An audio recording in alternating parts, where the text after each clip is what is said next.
right, we'd like to welcome you guys into the Friday main event. Mike Mulder and my good buddy Lee Teed over here. We are at Oakland High School, Lee. Yes, sir. Battle Battle for the borough. for the borough. Some people are saying battle of the borough. We're going battle for the borough. That's So right. we got our reasons, right? That's right. I think it'll be a good. I hope it's going to be a good game. It potentially could. Anytime you got a rivalry game, you never know what's going to happen. That's right. But Lee, we're going to go ahead and get things started off the way we always do. We head over to East Tennessee, and we got one of our favorite coaches on with us. We got Cleveland head coach Marty Wheeler on with us. Coach, how you doing, buddy? Doing good, Mike. How you guys doing? Couldn't be better, man. It's kind of like I told you off air, man. Lee and I wanted to publicly apologize to you. We're pretty sure the only reason why you came over to Middle Tennessee last week was to see me and Lee. So, I apologize that we missed you, buddy. That's that's all right, Mike. But I mean, if I was, I better not hesitate or be false. I don't want to give false information. Don't think for 1 second that I was coming to Middle Tennessee just to see you two guys. Well, you could have said that, just made us feel good.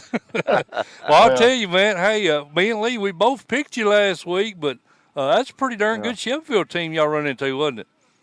they got a good football team. They do. I think you know, anytime when you're taking over a program like in the situation that we're in here at Cleveland right now, it's you're coming off a very emotional rivalry game Right. in the Bradley game, and being there were some things that put us out of routine for that week, and it's probably the first time. Well, it is the first time I can think of in the entire time I've been coaching where we took a road trip and changed time zones, and we were out of school all week, and you could see there was a little bit of a hangover from the previous week. But the biggest thing is, I don't want to take anything away from Shelbyville. They got a really good football team. Uh, Coach Palmer does a good job with those guys. They were really big up front, and they had us a little bit size wise, and it got us in the second half a little bit. But the biggest thing for us was we moved the ball really well. We just turnovers. We turned the ball over Yeah. uh, entirely too much, and that's sort of been the story this year for us. When we've taken care of the football, we've been in the ball game and we've been able to win some and been right there. And when we've not, it's usually been because of not taking care of the football. Right. Coach Whaler, uh, did you have anybody come over with you from Covington, or is this staff a whole new staff for you? No, this is a whole new staff. No, I didn't bring anybody from Covington. All these guys are most of the guys here, as a matter of fact, were already here, Right. and so um, we're a couple of coaches short. We had some turnover late, and anytime you have that, it's tough. Especially, I'm getting familiar with East Tennessee. It's not like where I'd been for so long. So it's something definitely we'll look to do when we get into the off season. We need to add a couple guys to our staff, quality guys, and I think that'll definitely improve our situation Well, Coach, right off the bat. I'm sorry. You mentioned it's kind of been an up and down year. The turnovers have been an issue. How hard was it for you personally, leaving a program that you'd spent so many years building? You guys had two consecutive title game appearances. Now you're with a program, I don't think they've even gotten out of the first round since 2014. How big of a decision was it for you to make that jump? Well, I think it was a big decision for sure. Anytime you make a move like that from one side, literally one side of the state to the other, Right. and you uproot your family, and my kids and my wife have never lived anywhere but Covington. So it's but the biggest thing is you know, not only is Cleveland what I consider a great program tradition wise, and has the opportunity to be that again. It was also the just the things that you have to look into. I think when you're not only a coach but you're a parent. My kids are getting older. A lot of the decisions I make now are not just based on what I think; it's based on what's best for everybody involved. And Right. uh, Cleveland offers a great opportunity for my kids to get a great education and go on and use that and to whatever it is they want to do when they get older. And I think I've just a lot of things that went on in 10 years, from the last time I took a position when it was, I really didn't, I'll be honest with you, I didn't really consider anybody but myself when I made that decision. And that really is not necessarily the right thing to do. But Right. now that they're older, my number one job as a parent is to be a parent. I'm a dad. And so therefore, it was not that difficult a decision at all once I got over here and saw what not only the city of Cleveland, but the school system and the type of education, the people that I'm able to work with every day. It's a special place.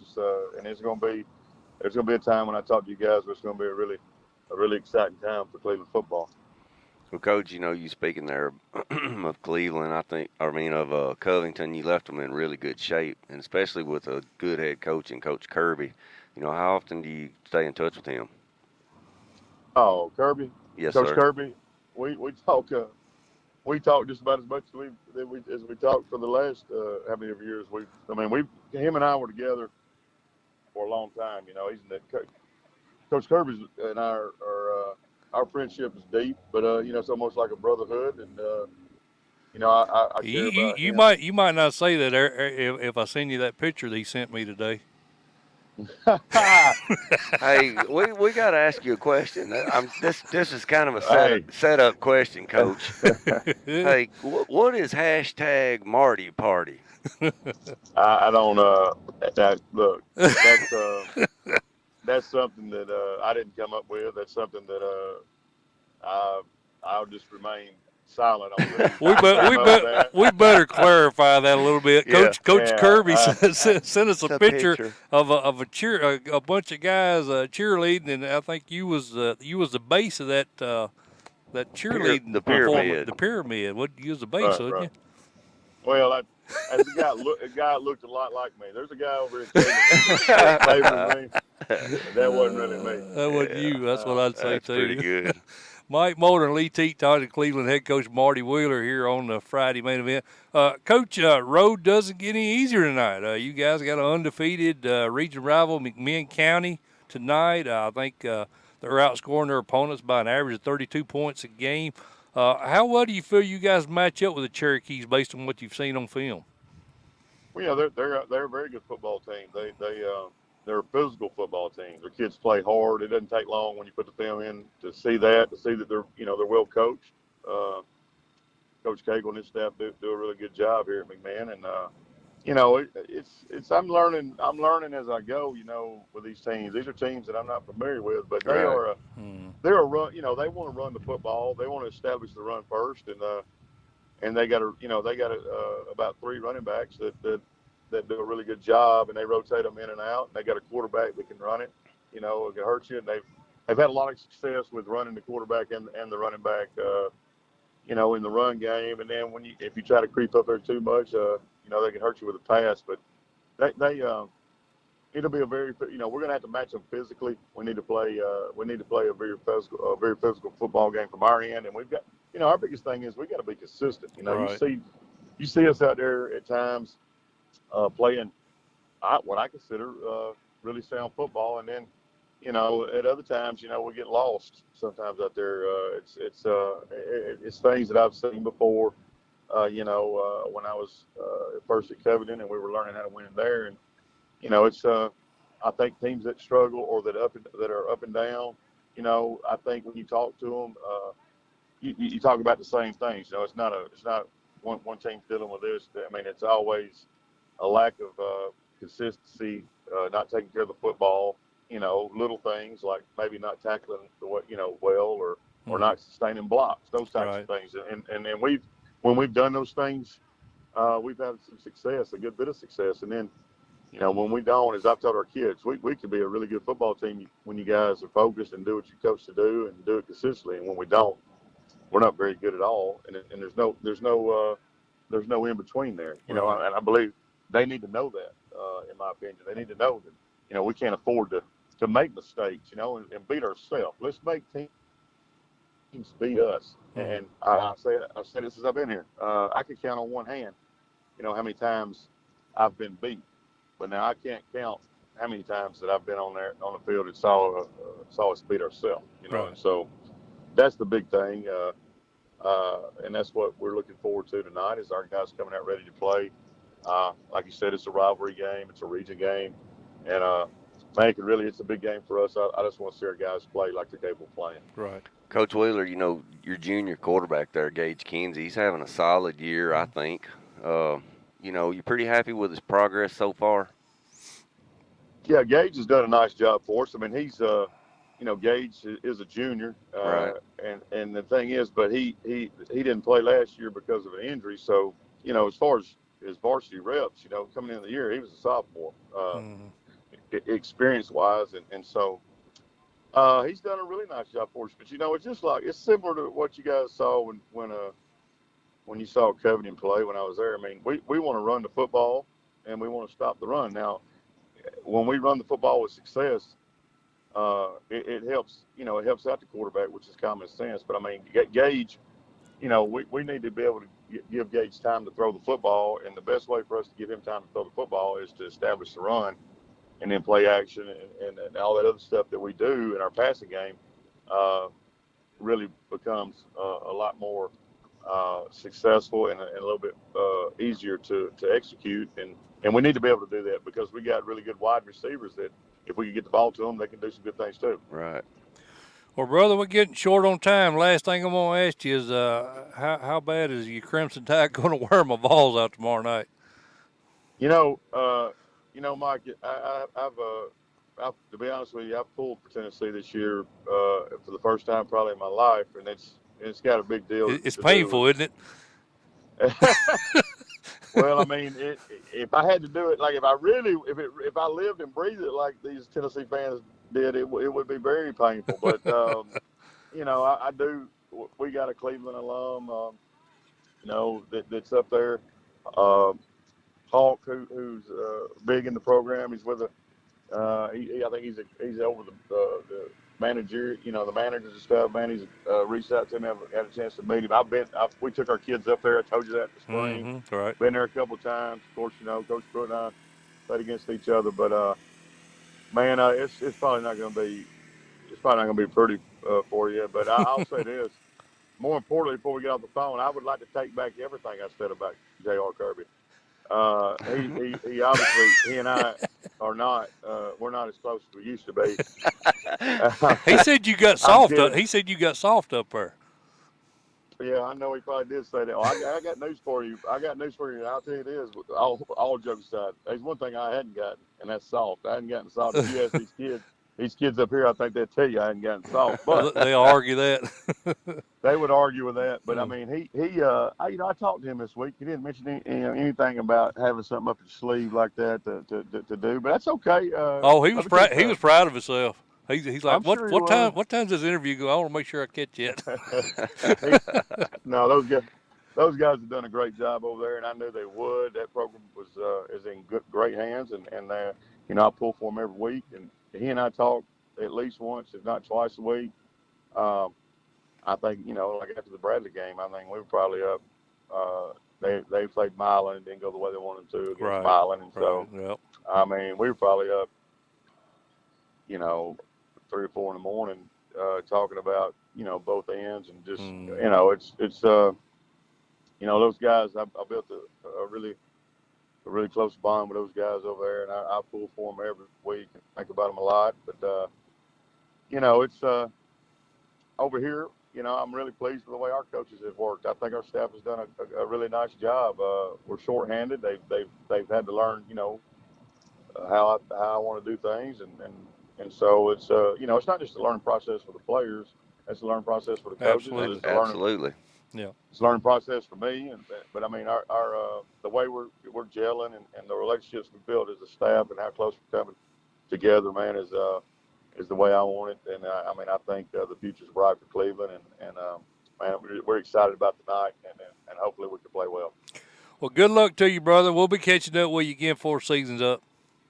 All right, Mike Lee, Yes, sir. keep it straight, and maybe you need to take over I don't know, whatever the technology part of y'all's operation, because I'm tired of looking on Facebook or whatever and seeing Mulder had to apologize because the interviews didn't go through. Oh, gouging on you. Hey, have a good Right. day, buddy. Love you, I'll see brother. y'all. See you, go. See you. See you, man. See you, man. Oh, he couldn't resist. He likes picking at me for some reason. Oh, yeah. Lee, we're late getting Coach Jacobs. Let's go ahead. Let's get on. Scroll this schedule here, and I'll call him while the schedule's playing.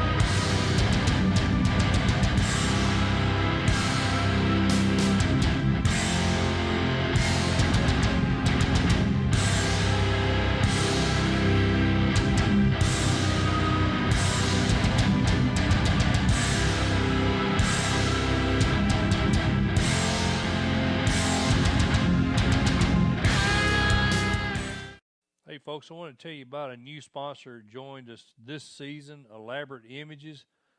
Marcia and her husband, Sheldon, they've been in business since 2007. They've got thousands of customers across Middle Tennessee now. They are located right here in Unionville, close to where I live, actually. But Marcia does a phenomenal job. Everything we've got from them, hats, T-shirts, sweatshirts. They even designed the banner we use now. I mean, they do excellent work. It's top quality work. All the merchandise that they use is top notch. You're not going to get the cheap stuff you get at a lot of the online websites I used to use. So I'd strongly suggest you check out Elaborate Images, and again, go to elaborateimages.com. Ask for Marcia. They've got a phone number contact there. Matter of fact, I'll give you that number now, 931-703-5410 is how you can get in touch with her if you don't want to go online. Again, 931-703-5410. That's Elaborate Images. They've got all the Friday main event apparel already set up, and you can tell her what you want from us. Or if you just want to go out on your own and get something designed for your business, I mean, they're great. We've been using them for a couple of years now. She decided to be a sponsor of the Friday main event this year, and we're very grateful to have them on board. So check them out. Elaborate. 256. All right, Lee. I guess he wants his number on there. Yeah, buddy. We're not having any luck getting Coach Jacobs for some reason. I'm not sure. He told me earlier that he was good to go, but anyway, we called him about 5 times, and I kind of suspect he'll probably call us back in a minute, Lee. What we can do is kind of talk about a couple of games that happened last night, and of course I'm talking about that East Nashville game. We were kind of shocked at how that one went, but I think you said you liked East Nashville in that one, right? Going in. Well, I was 50-50 on it, but I probably would have won East Nashville, but I wonder if they had a little hangover from the Pearl game. They may. Well, they had a week off, so if they hadn't had a week off, I might would buy into that. Yeah, but I mean, when I say hangover, I mean just like, did it take the air out of their season? Maybe. I mean, you would think that the staff was guarding against that type of stuff, but I tell you, man, that Stratford team's pretty darn good. Man, that tailback is ridiculous, dude. Would you send me a link? Yeah, where I he think broke a record or something? I think he broke a state record for carries. Oh, I believe that's our coach. It is. Hey, man. Hey, Coach. Hey, what's going on? Hey, we didn't call you early, did we? No. I got caught in the intersection. Okay, you good to go now? We're on air. Yeah, I'm ready. Okay. We've got Peabody head coach Shane Jacobs on with us. Coach, this team is really taking put his foot on the throttle. You guys just really hadn't slowed down since that championship game. It's rare to win a title, I think, with such a large group of underclassmen. I'd say, juniors, kids are coming back. How's this season went for you guys so far? We haven't had a chance to talk to you yet. Yeah, we've played well. Fortunately for us, we've found a way to play some consistent football. Have a lot of guys that are playing well in a lot of spots, and then had a lot of bright spots that we're excited about coming into the season. Some younger guys really playing well, and so we're excited about the way we played and the consistency with which we played. And, continuing trying to grow as a team and get better, but really like our group of guys and the work ethic and where we are right now as a team. Coach, your Golden Tide team, you're outscoring your opponents by an average of 38 points a game. And some guys, especially over here kind of in the Middle Tennessee area, we kind of feel like you're dominating your opponents about as same way Oakland's dominating everybody they're playing. Is there any phase of this team that you feel still is going to need a little bit of work to take home that second title? Oh yeah, no doubt. Every phase we have, we need some work, and we got to get better. We got to get better in every area, and I truly believe that. I know that's coach talk and everything, but and we're playing at a high level, and I'm really excited. That, the thing about our group of guys is they do everything that we ask them to do. Anything we ask them to do, they're going to do it. It's such a hardworking group, and it's a really, really good group of kids, just high character kids on this team. But certainly we want to continue to try to become better tacklers, become a more disciplined football team in terms of penalties. We'll still have some bad penalties here and there that we shouldn't have, and so want to clean that up and continue growing the passing game. I think Cooper's completing 77% of his balls right now, which is obviously really good. If the receivers continue to work to get yards after the catch, they do a great job out there on the perimeter blocking for each other. And two-headed monster and Jarrell Dixon and Jacquez are really running the ball, but want to continue to improve there. But there's always areas on which we can improve, and always challenges ahead of us, and so we just strive to do the best we can to improve in those areas every day. Well, you just mentioned Cooper, Coach. He's got that high completion percentage, like you mentioned. I think he's got 10 TD passes. He hasn't thrown an interception yet. Couple that with the fact he's got 335 rushing yards, 9 rushing TDs. Any of the media guys over in your area, have they kind of picked up the ball yet and started that Mr. Football campaign yet for Cooper? I don't know. It's tough in our area, West Tennessee, kind of more rural, and a lot of the more sports writers are over in the middle and east part of the state, and so I think a big percentage of the votes are going to come from guys that don't get the opportunity to see him play. And in December, we did everything we could. We were really close to scheduling some big time marquee games over in the middle and east part of the state, and a lot of things fell through. And scheduling's just such a nightmare. Everybody looks at scheduling different. We really wanted to go out and play some teams, and for several different reasons, we're able to get the matchups that we were looking for over in that area to give our kids a little bit more exposure. So it's kind of a little tougher in this area for kids like Cooper to get through the exposure that they deserve. But for me, I would put Cooper against any player in the state. I think he's a great kid. He's a great leader. He's a gamer, and when he's on the field, we're gonna have a shot to win. And he actually played a ton as a freshman, and been a 3-year starter for us. And so I hope that some of the sports writers with votes will take the opportunity to look at his film and strongly consider his record as a starting quarterback and kind of what he's done to being the catalyst and leader for our team. Absolutely. 2 other kids, Coach, that's really impressed us are Jarrell Dixon and Noah Hallbrook. And obviously we were impressed with them last year as well. Have either of those kids or any of your other kids on your roster, are they having a lot of college interests? Yeah, a ton of interest now. We've had a lot of schools. I think earlier in the spring, the coaches and I counted up, we had 34, I think was the number of Division I programs that came by in the spring to look at some of these guys. And, of course, Darrell's now committed to West Point, going to go play at Army. And you won't meet a better kid than Jarrell Dixon. He's a super kid. And I'll tell you a quick story about Jarrell. has the opportunity to early enroll in Army, but he really wants to spend the spring semester in high school. But he's finished high school. He's done with all of his coursework in December, but he signed up to take dual enrollment courses at the local community college here. So he'll be taking college courses in the spring. And West Point told him, they said, we can't accept any dual enrollment hours. You'll come to West Point for 0 hours. So you have a kid that's going to take college classes that won't even count for the school he's going to, but he wants to challenge himself academically. And so that says a lot about Terrell. That's what kind of kid he is. Super, super kid. And, of course, Noah Hallbrook's super talented. And he's got a lot of interest. Noah's major interest personally for him lies in baseball. And so Noah's going to pursue baseball at the next level. Right. No question can play some Division I football. It's actually turned down some Division I offers to pursue baseball. So super talented kids and just great kids and very character and their ability to work and be coachable. And these guys are just a lot of fun to coach. Mike Moulder and Lee Teat talking Golden Tide football with head coach Shane Jacobs here on the Friday Minute Event. Coach, I think Logan Whitemore, is it Whitmore or Whitemore? Yeah, Whittemore. Whittemore, okay. I figured I was going to say that wrong. I think he's a leading tackler for your defense. I think you guys are only giving up 7 points a game so far.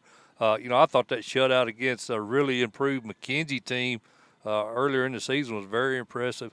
Talk about Logan and some of the other kids you view as leaders on this Peabody defense. Yeah, that defense playing really well right now. We've actually given up so far in 7 games. We've given up 3 touchdowns with the first-string defense. Crazy. And so we've given up 21 total points with the starting defense. And the offense, we have 2 scooping scores in the game with some backups in there that some teams have been able to score. But Logan Whittemore, Bryce Franks, Eli Hammond, some of those guys just headhunters, very, very physical guys. Logan Whittemore plays Mike linebacker for us. Runs really well, extremely intelligent young man that just tenacious defensively. And he's one of the guys we talked about in the spring that needed to step up. Didn't get to start last year, played behind a senior last year, but knew he'd have a big year. He's having a big year, and just a fantastic kid, great work ethic. And Coach Battle, former head coach, does our defense, and I think he's the best around. He really does a super job with those guys and coaches our linebackers. So defense playing really well right now. Need to continue to improve a lot of areas, but really proud of the progress Logan Whittemore's made. Coach Jacobs, most people know the big names on this roster that helped you, helped to lead you guys to the title last year. But who are some of the kids that may not have been big contributors last year, but, man, you've really seen them step up their game? I know you just mentioned one of them, but could you speak on some of those kids? Yeah, I'm really proud of DeMarcus Key. Starts both sides of the ball for us at corner and wide receiver, and he's done such a great job for us. And extremely proud of that entire offensive line. Coach Striggers has probably done as fantastic of a job coaching this year as any coach with whom I've had the opportunity to coach. He really does a great job with that offensive line. And so Blake Menace and Tony Walters, Rafe Hannum, Benjamin Hayes begun starting at center for us, and Connor Gatlin at right guard. That offensive line has played so well, and there were some question marks on that offensive line coming into the year. They do such a great job. They grade out high consistently every week. And Coach Striggers does a great job coaching, does a great job in film breakdown and preparation throughout the week. So really, really excited about. I'm so blessed with the coaches that we have on our staff. It's just a super group of guys to coach with, and how hard they work. And our kids just buy in. They buy in. It's a great culture to be a part of right now. A lot of kids bought into a lot of great families they've had the opportunity to coach. So it's special times here in Trenton, and I just couldn't imagine being more blessed and a better place to work right now. Well, Coach, Lee and I, man, we've got a lot of respect for what you've done over there in such a short period of time. We fully expect you guys to make another trip up there to Cookeville, and if that happens, we'll definitely be sure and look you up there. Yeah, and I hope we're able to get there, guys. We've got a long way to go, and you're gonna have some luck. To be playing in December, you gotta have some luck go your way. You need to stay healthy, and there's gonna be things that happen that are out of your control. So, hopefully we can be fortunate enough to be there. But there's a lot of good football teams in the state, and so, we would certainly consider ourselves fortunate to be able to find a way to get back, and hopefully if we do, we'll be excited to talk to you guys again. That'd be awesome, Coach. Well, good luck to you tonight, buddy, and we'll stay in touch with you. Okay, guys. Thanks a lot for having me, and always enjoy your show. Enjoy what you do. Enjoy what you do for the sport. Thanks, Coach. Thanks, Coach. We appreciate you, man. All right, guys. All right, see you, y'all. bud. All right, Lee. That's Coach Jacobs. He said he watches our show every Saturday. He'll watch a replay of it after his game. So One of the best in the business. he is, man. He's got it going on Going over there. on, I too. knew that was a good hire when they took him as their coach. I knew it was a good hire. I just had a hunch. I figured he was going to do good. Well, he runs it the right way, man. Yeah, he does a good job. Speaking of running the right way and doing a good job, man, we're going to go ahead and we'll play these schedules here. We kind of got behind a little bit. Of course, we couldn't get Marty to shut up, and then Coach Jacobs didn't answer the phone. So love you, Marty. Just messing with you, buddy. Oh, Lord. Oh, I do love that guy. He's funny. So Lee, let's go ahead and take our. We'll scroll the schedule here for Nolensville. We'll try to get Coach Derek on the phone real quick. This Sounds is a good. Friday main event. We'll be back after this.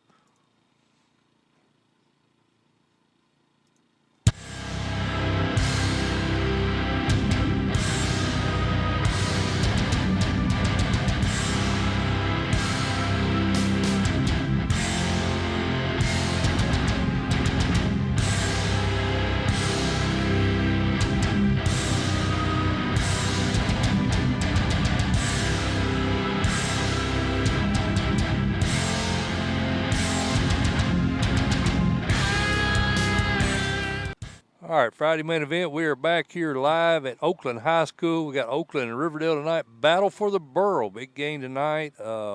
Hopefully it's going to be a good game, Lee. It's got the potential to be, but I don't know, man. Oakland rolling, buddy. Oakland's rolling. That's right. They are rolling. So, but you never know. Anytime you got That's a right, rivalry that's right. game, you don't Ball know what's going to bounces a happen. certain way or something. Yeah. We're fixing to talk to a guy who's got a rivalry game coming up tonight. And He's rolling. And he's rolling. And then, of course, we're talking about Coach Paul Derrick. Nolensville's head coach. Coach, how you doing, buddy? I'm doing great, guys. How are y'all? We couldn't be better, man. Weather's great. We finally got our fall weather, so I'm pretty happy about that. It's good football weather, isn't it? Oh, absolutely, man. It's going to be a beautiful night for high school football. We're excited. Well, Coach, let me start this interview out. You figured I was probably going to do this, I imagine. Back in the preseason, there was only one media outlet that recognized how special this Nolensville team was. I think the first AP poll came out. Nolensville nowhere in sight. You look at that Friday main event preseason poll, we had you at number 5. So the rest of the media is finally caught up. I think they've got you at number 5 now. So we're happy that you made us look so smart, man. Well, thank you guys for setting that trend early on. I appreciate that. Coach, you guys play your last regular season game at home tonight against a really young Maplewood team, but we know Coach Arcente Broom, and we know he's been coaching them up all season. How do you think they look on film, and have you seen improvement in his squad? Well, I think they've gotten better, week to week, and I think on film you see what you always see from a Maplewood team. You see a physical football team. You see a very athletic football team. They're pretty chaotic on defense. Cause a bunch of problems for you offensively. You got to really kind of scheme up some things to make sure that you're shoring up some things in your protection and in the run game, how you're going to block things. And then offensively, they got the potential to make a big play at any moment. So you got to be sound. You got to fit your gaps. You got to do your job and be where you're supposed to be. That's for sure. Well, talking about big plays, Coach, you guys have got Ryder Gallardio there. And, of course, Lee and I, we've talked about him for 2 years, man. We love that kid. His biggest connection has been to Tim Koutras. I think 24 times they've made a connection, 493 yards and 7 TDs just for those 2 kids. Talk a minute about what it's been like to coach those 2 kids the last couple of years. It's been awesome, man. Starting with Ryder. Ryder's everything you want in a quarterback. He's a sponge. He's a gym rat, if you will. He loves it, and he wants to be the best at his position. And Coach Daniel Childs does a great job getting him prepared every week. And then when you're throwing the ball to a playmaker like Tim Koutras, that's turned out to be a pretty good connection for us this year. And I'll say this, Tim's been the number 1 receiver for us, if you will. But when teams have tried to take Tim away, we've had other guys step up, and Ryder's been able to distribute the ball to other people. So I've been really, really pleased with what the other people in that receiving corps have done as far as stepping up when they needed to. But, Ryder's done a phenomenal job. Tim's a great player, and we're very, very happy with what they've been able to do thus far this year. Well, Coach, Tim's having a big year for you, obviously, on the offensive side of the ball. But, man, he's accounted for 6 interceptions this year. Do you feel that he'll play the offensive side or the defensive side of the ball at Liberty? I believe he'll play on the defensive side of the ball. I think they're recruiting him as a safety, but I don't think they've completely ruled out him playing on the offensive side of the ball. But right now he's supposed to be playing safety up there. Right. Mm-hmm. Well, also, Coach, Ryan Pastulka, is that correct? That's correct. Yes, sir. Leads the team, in your with 411 yards and 6 TDs rushing. Were you expecting that kind of production from him coming into the season? Yeah, we knew what we had in Ryan. He carried the ball some for us last year. We lost Colton Dooley, who had a great year for us last year. We knew Ryan was capable of carrying the load, and then he's done a great job. A very hard nosed runner, hits the hole hard, and Right. then you got Samson Johnson, who's come in and stepped up and been able to give us some carries as well. And I think their styles kind of complement each other. Samson's more of a slasher, and Ryan's more of a downhill runner. So those two complement each other very well. But very, very pleased with Ryan and the way he stepped up and carried the ball for us this year. We're talking to Nolensville head coach Paul Derrick here on the Friday Man event. Coach, one kid that kind of stuck out to me, and of course I got to see you guys in the scrimmages earlier, but this kid, he's 6'4", 221 linebacker, C.J. Ware. I think he's committed to Miami of Ohio. He's pretty special talent also, isn't he, Coach? Yeah, CJ's got everything you want, as far as the build and the frame, and he spent a lot of time in the weight room this past all season. Did not play basketball, so he kind of bulked up a little bit, but CJ's done a great job for us. Great pass rusher. Holds up well against the run, and Miami Ohio's getting a really good player in CJ Ware, but I still think CJ's best football is ahead of him, and Miami Ohio should be very excited about what they're getting in him. Well, Coach, in addition to CJ, you got Dan Rickard and Grant Reeder, who've been some leaders on your defense. Talk about Mm-hmm. those guys specifically, and then also as your defense as a whole. Yeah, those. I think Dan and Grant have done a great job. Also, Braden Clark, you throw him in the over 3 Right. 4. Those are our 3 down linemen, and they've all done a great job. Dan, start with him. He's been very, very active this year. Leads our team in tackles from the nose tackle position. So, he's playing hard. He's very physical. He's very powerful, and for 250 pounds, he moves very, very well. So he's able to get down the line of scrimmage, run things down, pursue the football. And then Grant Reeder, he's only a junior, but he's one of the freakier D linemen I've ever been around. Very, very twitchy, very, very powerful, and he's very disruptive when he gets going. So those guys have done a phenomenal job. And then Braden Clark also, our other defensive end has done a great job of stepping up for us this year. But yeah, I mean, our defensively, man, it all starts with our front seven. We returned most of our experience in that group with the D-line, especially, and then CJ and the inside linebackers. They played some for us last year. The secondary was really where, we had some new guys. Even Tim, Tim played corner last year. We moved him to safety, so Right. even him, he was playing a different position. And I think, those guys, as week to week, they've gotten better and more comfortable. And I think in the secondary, it's important that all those guys are on the same page. And those guys having not played together coming into the season, it's kind of been some growing pains week to week, but I think they're finally starting to play well together, and very, very pleased with how they're playing right now. Well, we're getting down close to crunch time. We're getting, we're approaching the postseason. You got to be clicking in all 3 phases to be successful, make a deep run. Talk about Luke Jenkins for a minute. I think he's made all 27 PATs, 3 out of 4 on field goals, and the big advantage, in my opinion, I think 2/3 of his kickoffs are touchbacks. And when you're making that other team go 80 yards, man, that's saying a lot. So talk about Luke for a minute. Yeah, no question. I mean, starting with field position, if you can make them start from 20 and make them drive at 80 yards on a regular basis, that's tough on an offense. And I think that's also has helped our defense. I mean, that's a big advantage there, and Luke's done a phenomenal job, doing that, and that's something he's worked on in the off season. And very, very pleased that he's been able to do that, because I really think it's helped our defense and our kicking game as a whole. Really, I mean, I'll talk about Nick Beatty, our punter. He's worked on his craft all offseason, and he's been a pleasant surprise the way he's been able to flip the field for us. And our kick teams have been really good for us this year, and have allowed us to play some complementary football when we needed to in some games. Well, Coach, obviously we do try and put as much exposure on kids as we can here on the Friday Main event. And we've talked a lot about the kids, that everybody knows, like Tim and Ryder. Give us a name of a kid, that's probably been equally important to your success, but probably most people out here in the media world haven't heard of them. Yeah, I can name a few, man. I mean, Sure. talk about Gabe Bauman, one of our inside linebackers. He played a little bit for us last year there, but he's really stepped up and had a really good year. And then Jeffrey Weissel is also inside linebacker for us and plays a tight end position for us on offense. He's done a great job for us. And then those receivers that I spoke about earlier, Gage Skipper, Colton Right. Dobson, Parker Price, those guys have done a great job of stepping up for us as well. So, we've got some other pieces other than those guys that everybody wants to talk about. So I'm glad that you guys give me the opportunity to shine a little light on those guys. So thank you. Sure. Well, Coach, we mentioned you got a big region game tonight. I think you hit the road against Franklin next week, and then you've got the showdown. Two teams still remain undefeated there in Region 4. You got Marshall County. Obviously, I'm not going to ask you to jump ahead to future games, but has this region kind of played out the way you thought it would when the season started? I mean, I'll be honest with you. I don't ever really get into worrying about other teams and how the region's going to play out. I just kind of focus on our team and what we Right. need to do to handle our business. But I think it's no secret that Marshall County is always going to be there. They're always very good football team.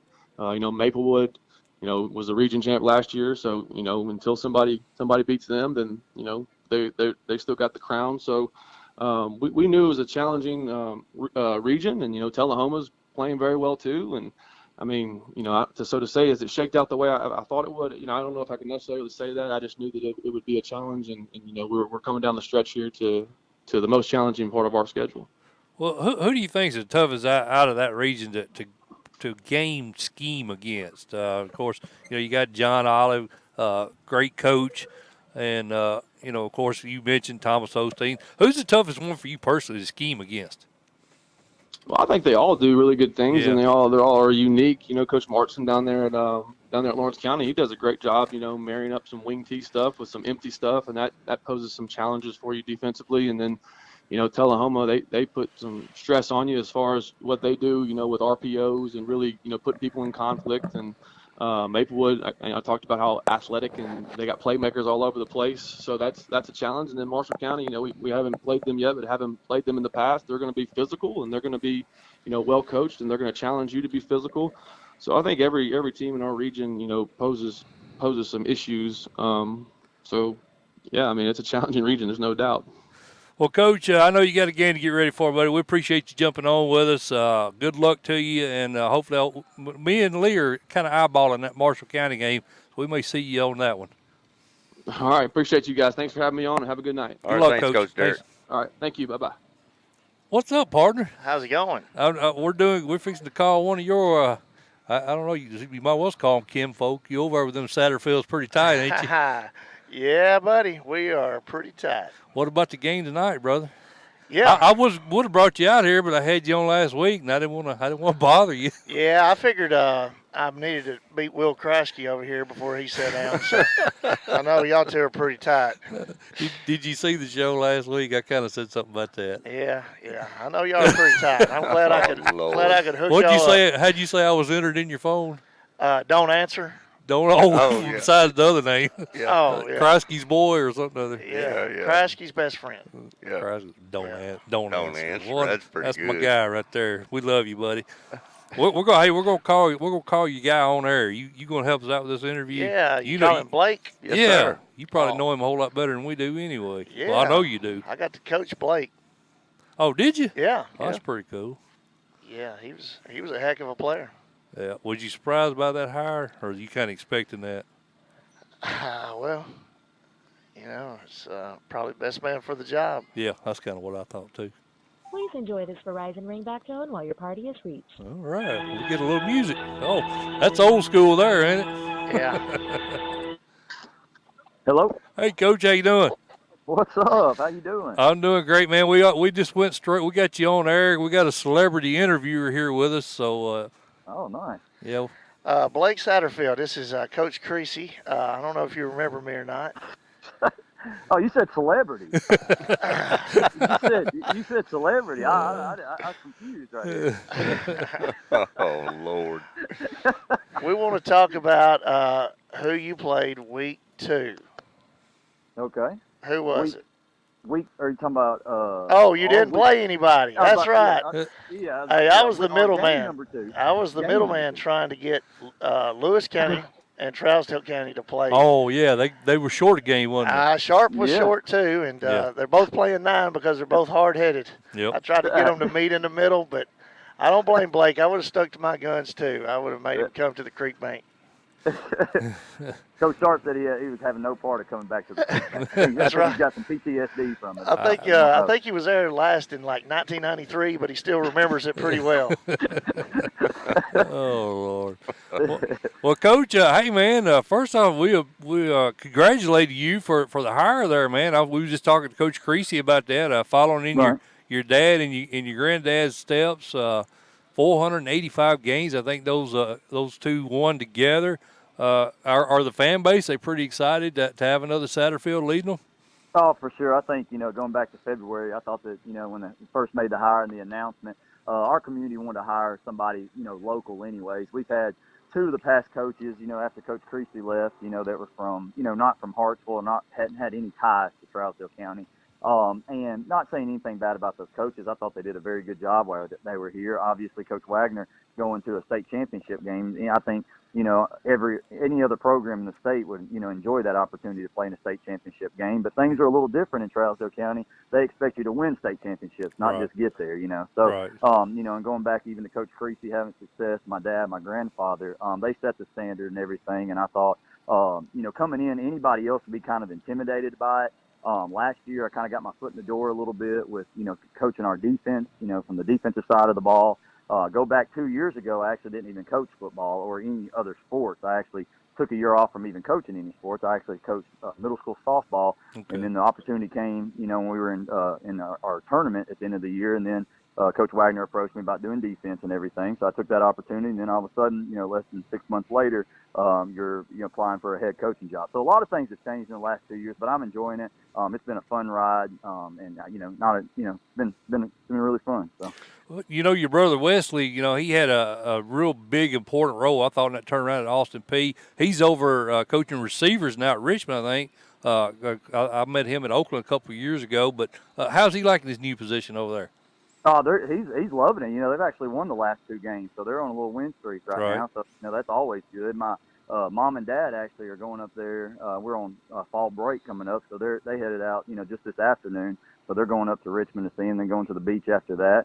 But I don't get to talk to him too much. We both stay pretty busy and everything. But he loves the college atmosphere. We always talk about him coming back to high school and coaching and everything. But he shoots that down pretty quick. I don't know if he's got something against high school coaching or what, but he loves the college level and everything. Going back to him and Will Healy at Austin P, turning that around. And then Will Healy's at Charlotte now, and Right. then Wesley kind of went to the route with I think it's his coach from UTC that was there, Coach Huseman, who's at Richmond now too. So, but yeah, a lot of we talk football a lot. Me and my dad and my brother. Anytime we can get together on holidays and everything. Wesley keeps up. He's a Trousdale County guy, so he keeps up. He texts me every week, wish me good luck, and I do the same to him.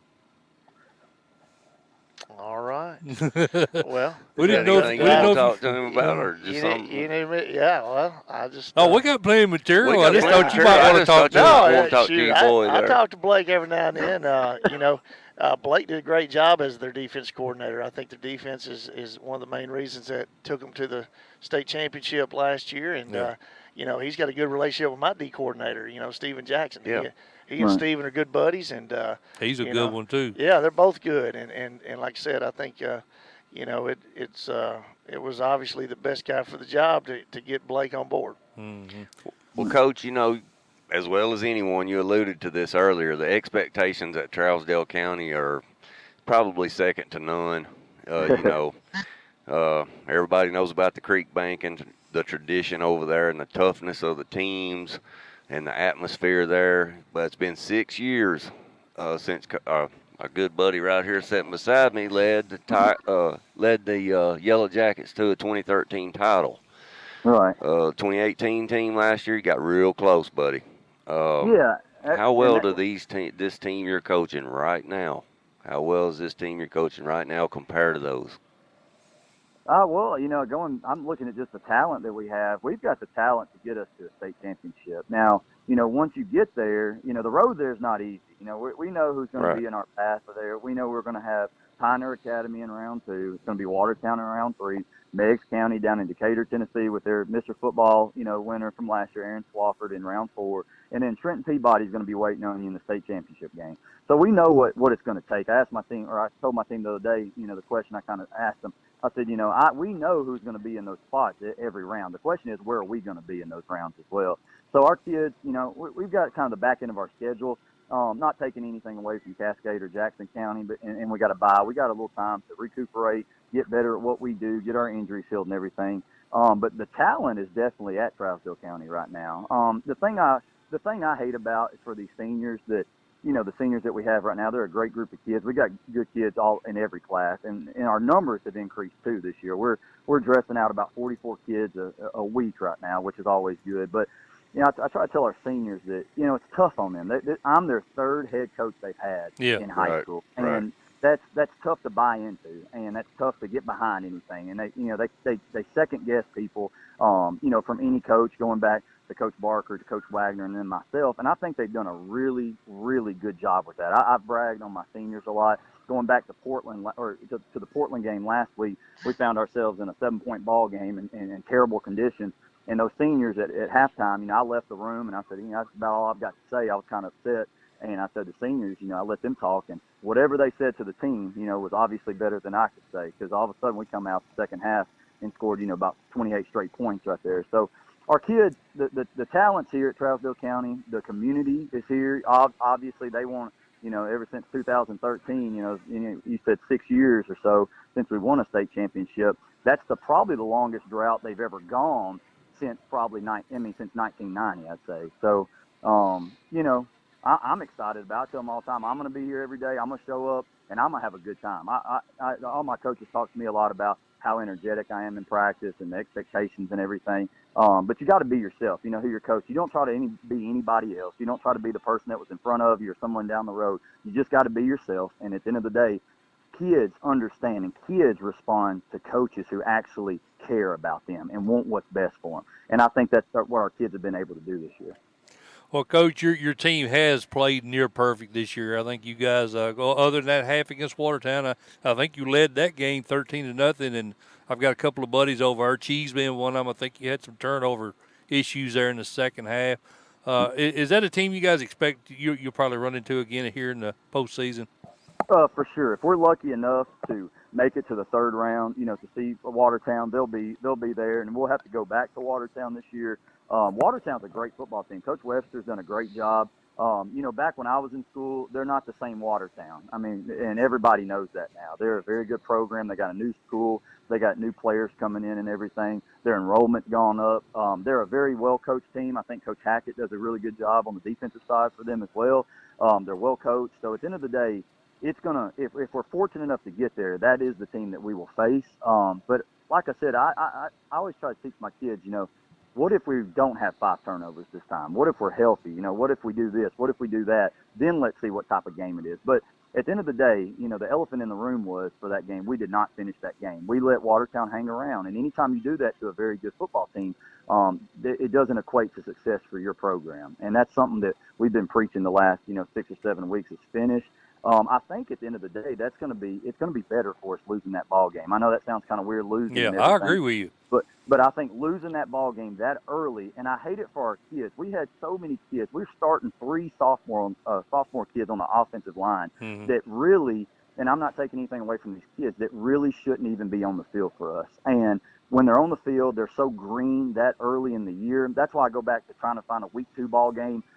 Win, lose, or draw that game, it doesn't matter. You're trying to get ready for that big region game in week 3. And I think not playing that week hurt us. And I think it really did. And I think now, since we've gotten into a little rhythm right here, we've won, 6 straight ball games or so. I think it's been good for our program. However, we still got a lot of improvement to do. Tonight, Cascade's going to be a good team. They're going to come in here. I just talked to their coach and everything. They actually played Watertown really close. They scored Right. as many points on Watertown as we did. You know, so I think it's going to be a big ball game tonight too. You know, Coach, we talked about a little bit about your defense. You know, it's playing lights out, I think. Right. You know, and you got senior Tavares Claiborne there who's having a huge year for you guys. 11 tackles for a loss, 2 forced fumbles, 2 fumble recoveries. I think he's around 6'3", 225. Oh, yeah. How much interest is he getting from the next level? Well, you know, I tell Tavares he could probably get as much interest as he wants as long as he wants that. I think Right. all the schools are interested in him. Every coach I contact or talk to, they love him. You know, all of a sudden you watch film on us, he's the one that pops out to you on both sides of the ball on the special teams. He does a great job. Tavares, he's a leader. He's bought in. Talking about the kids and seniors that have bought into our program, Tavares has not had a bad practice in months. And one of my coaches actually told me that the other day. He's like, we call him Juice. You know, they said, Juice, man, he hasn't had a bad practice in months. And I didn't even think about it, but he's taken, you know, the bull by the horns. He's a leader in the weight room when we work out. He's a leader on the field. And he has a good time doing it. Last game against Portland, I think he had about 13 tackles in the game. He was everywhere. And, you know, the guy beside him, he takes up, you know, some blocks too, and that's Cameron Rankins. You know, we've got some, and then Jaden Hayward, you know, our outside linebacker, and Will Holder's our other outside linebacker. That's probably the strength of our defense. I'd say some weaknesses are in our defensive line. We're just young and green up front. But my kind of philosophy this year as opposed to last year, I've tried to move a lot of people, kind of the NFL approach. I've moved everybody up on the line. So I move our DBs to linebackers and our linebackers to D-line, and I've tried to get a lot more speed on our field. And I think that's really paid great dividends for our defense this year.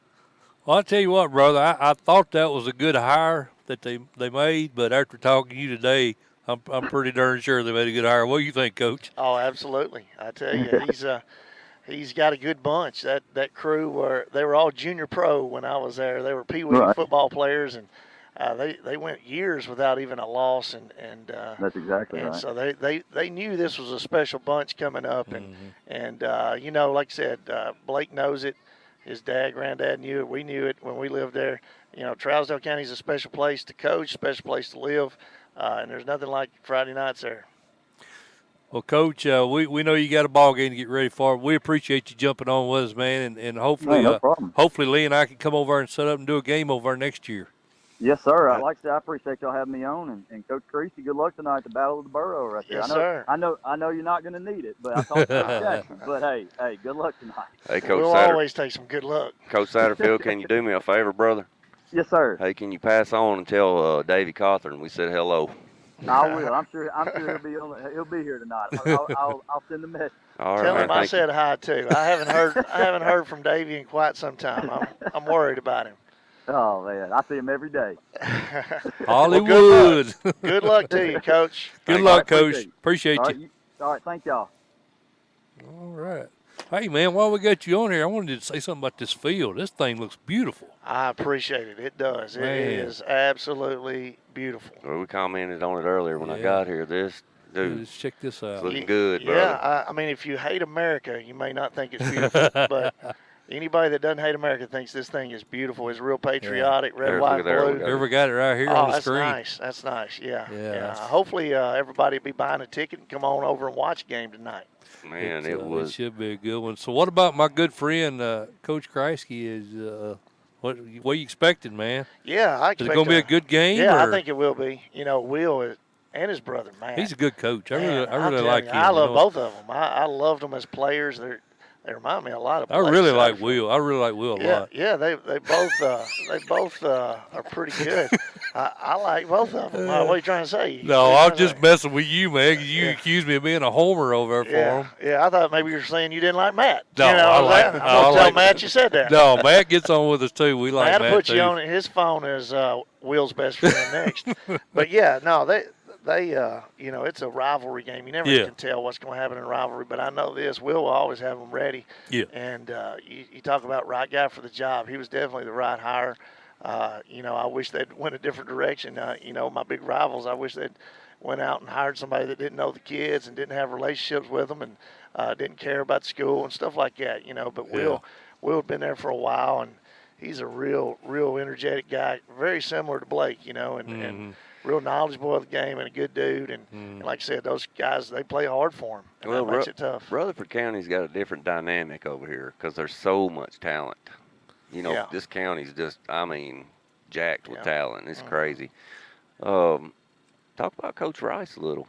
Well, what about that hire, buddy? Oh, man, no Rock doubt. Bell. That hurt my feelings a little bit. You know, here's the thing about it. I've tried hiring Will Kreisky, you know. I've tried hiring Coach Rice. Right. You know, so I need to quit telling some people who I'm trying to hire because he might be the superintendent now, you know what I'm saying? So I know that Coach Rice is phenomenal, you know, and everybody is, you know, still praying for his son, you know, to have a quick recovery. And, you know, it's part of life. Sometimes things don't go your way. And Coach Rice is going through some stuff right now. And not only is he going through building up the program, but he's going through some personal things. And we're all still praying for his son. And absolutely, Coach Rice is one of the best guys in the business. You know, not only just a great coach, but he's one of the best in the business. And like I said, I'd love to have hired him a few years back. And Rutherford County finally got a hold of him and brought him over. And like I said, there's some real good coaches in this county. Yeah. Well, it's kind of like, you know, you and I talked last week, and Lee, and we're getting back to this game. Riverdale probably should be undefeated coming into this one, really. Absolutely. There's no doubt about it. They should be 7-0. And, you know, when the TV guys were talking about doing this game, they did it last year. They were talking about doing it again. I was like, well, I don't know what our record would be, but I have a feeling Riverdale may be 7-0. And, you know, they were 30 seconds away from beating Blackman, and they've beaten pretty much everybody else, but Smyrna was ready to play. And, you know, I don't know what exactly happened in that game, but Smyrna came ready to play and I believe surprised Riverdale. Yeah. And we want to make sure that we're not a victim of that as well. You know, a lot of our guys have been patted on the back the last couple of years, told how good they are. We're here to remind them that, you know, everybody's beatable and anything can happen any Friday night. Absolutely. Well, Coach, we appreciate you jumping on with us, buddy. Yep. I hope you like the field, and dude, it's awesome. Hope you get to see a good ball game. Is it okay if I stand on your side tonight? No, I wouldn't recommend that. Oh Lord. Well, I do like you, Coach. I'm sorry. I'm sorry. I'm in the, what is it? Do not answer in his phone there. Well, I'll tell you something else you got going for you over here too, Coach. You got a really good staff, man, and Coach. You know, I call him Coach Cowan, Brad. Yep. I think he does a phenomenal job as an athletics director. Yep. Yeah, no doubt. You know, you're only as good as your administration, I believe, and you know, it starts from the top. You know, with your director, and then of course your principal and all of his assistant principals and athletic director's key. And we're lucky to have him on our staff. And you know, we got good coordinators, good assistant coaches, great freshman coaches, and we got two real good ones at the middle school level. So we finally got this thing rolling like we like it, and hopefully, you know, I know everybody's probably wanting to hire some of my coaches away, and they would be great hires as head coaches or coordinators or whatever, but as long as we can keep this staff intact, we've got a chance. Right. Good deal. Coach, thank you, man. Yeah, appreciate it. Hey, you want to pick games with us? No, absolutely not. He gotta go get ready for a game, bro. Hey, I do appreciate you jumping on with us, buddy. Yeah. Thank you, man. All right, thanks, Coach. All right, Lee. Good. That was good. I didn't expect good that. Surprise right there, buddy. I just didn't. I mean, I would have loved to have him on, but I really just didn't want to bother him, you know, because he's serious on game day, buddy. He is. That's why, man. Even when I was with the Duck and we covered Oakland, trying to get him on with him, it was always very hard game day because he's so super involved. You know. He's intense. I was actually shocked when he come out here, to be honest with you. I'm glad he did, though. I am too. I'm really glad he did. He's a good dude. Yes, he is. He likes to give me a hard time, but he's kind of like Marty Wheeler. He's a good dude, though. He's well, he won 3 championships in 7 years there at Trousdale County League. He's been in 3 here, won one of them. Is that right? I know he's been in 2. Has he been in 2 or 3? 2 or 3. I'm not even sure. I can't keep up. But he won last year, probably the most dominating. And remember, he was up on Whitehaven, and it was raining and drizzly, nasty. Right. You know, and they come back, got him last late. 2 minutes got game. him late. Yep. Oh, but yeah, I'll tell you what. Like I said, he's a good dude, good coach. Comes from a solid background, man. He's been around some of the best coaches in the business coming up. I think Coach Satterfield enjoyed talking to him. He did. So, been a good show so far. Hopefully it's gotten out, man. I told you in the pregame, I was a little worried. It seems like every time I come over to Oakland, I have issues with losing the signal. So hopefully that doesn't happen tonight. I think I see my former broadcast partner there. That's it. I think I need to get a drink. You need to get a drink. Yes, Well, sir. we'll just go ahead and take a quick break here, Lee, and we'll come back and we'll Throat's start getting talking dry, about our man. Super 25. All right, Does that that sound good to you? Yes, sir. All right, I am Mike Mulder, and he's Lee Teat. We'll take a quick commercial break, and we'll be back after this.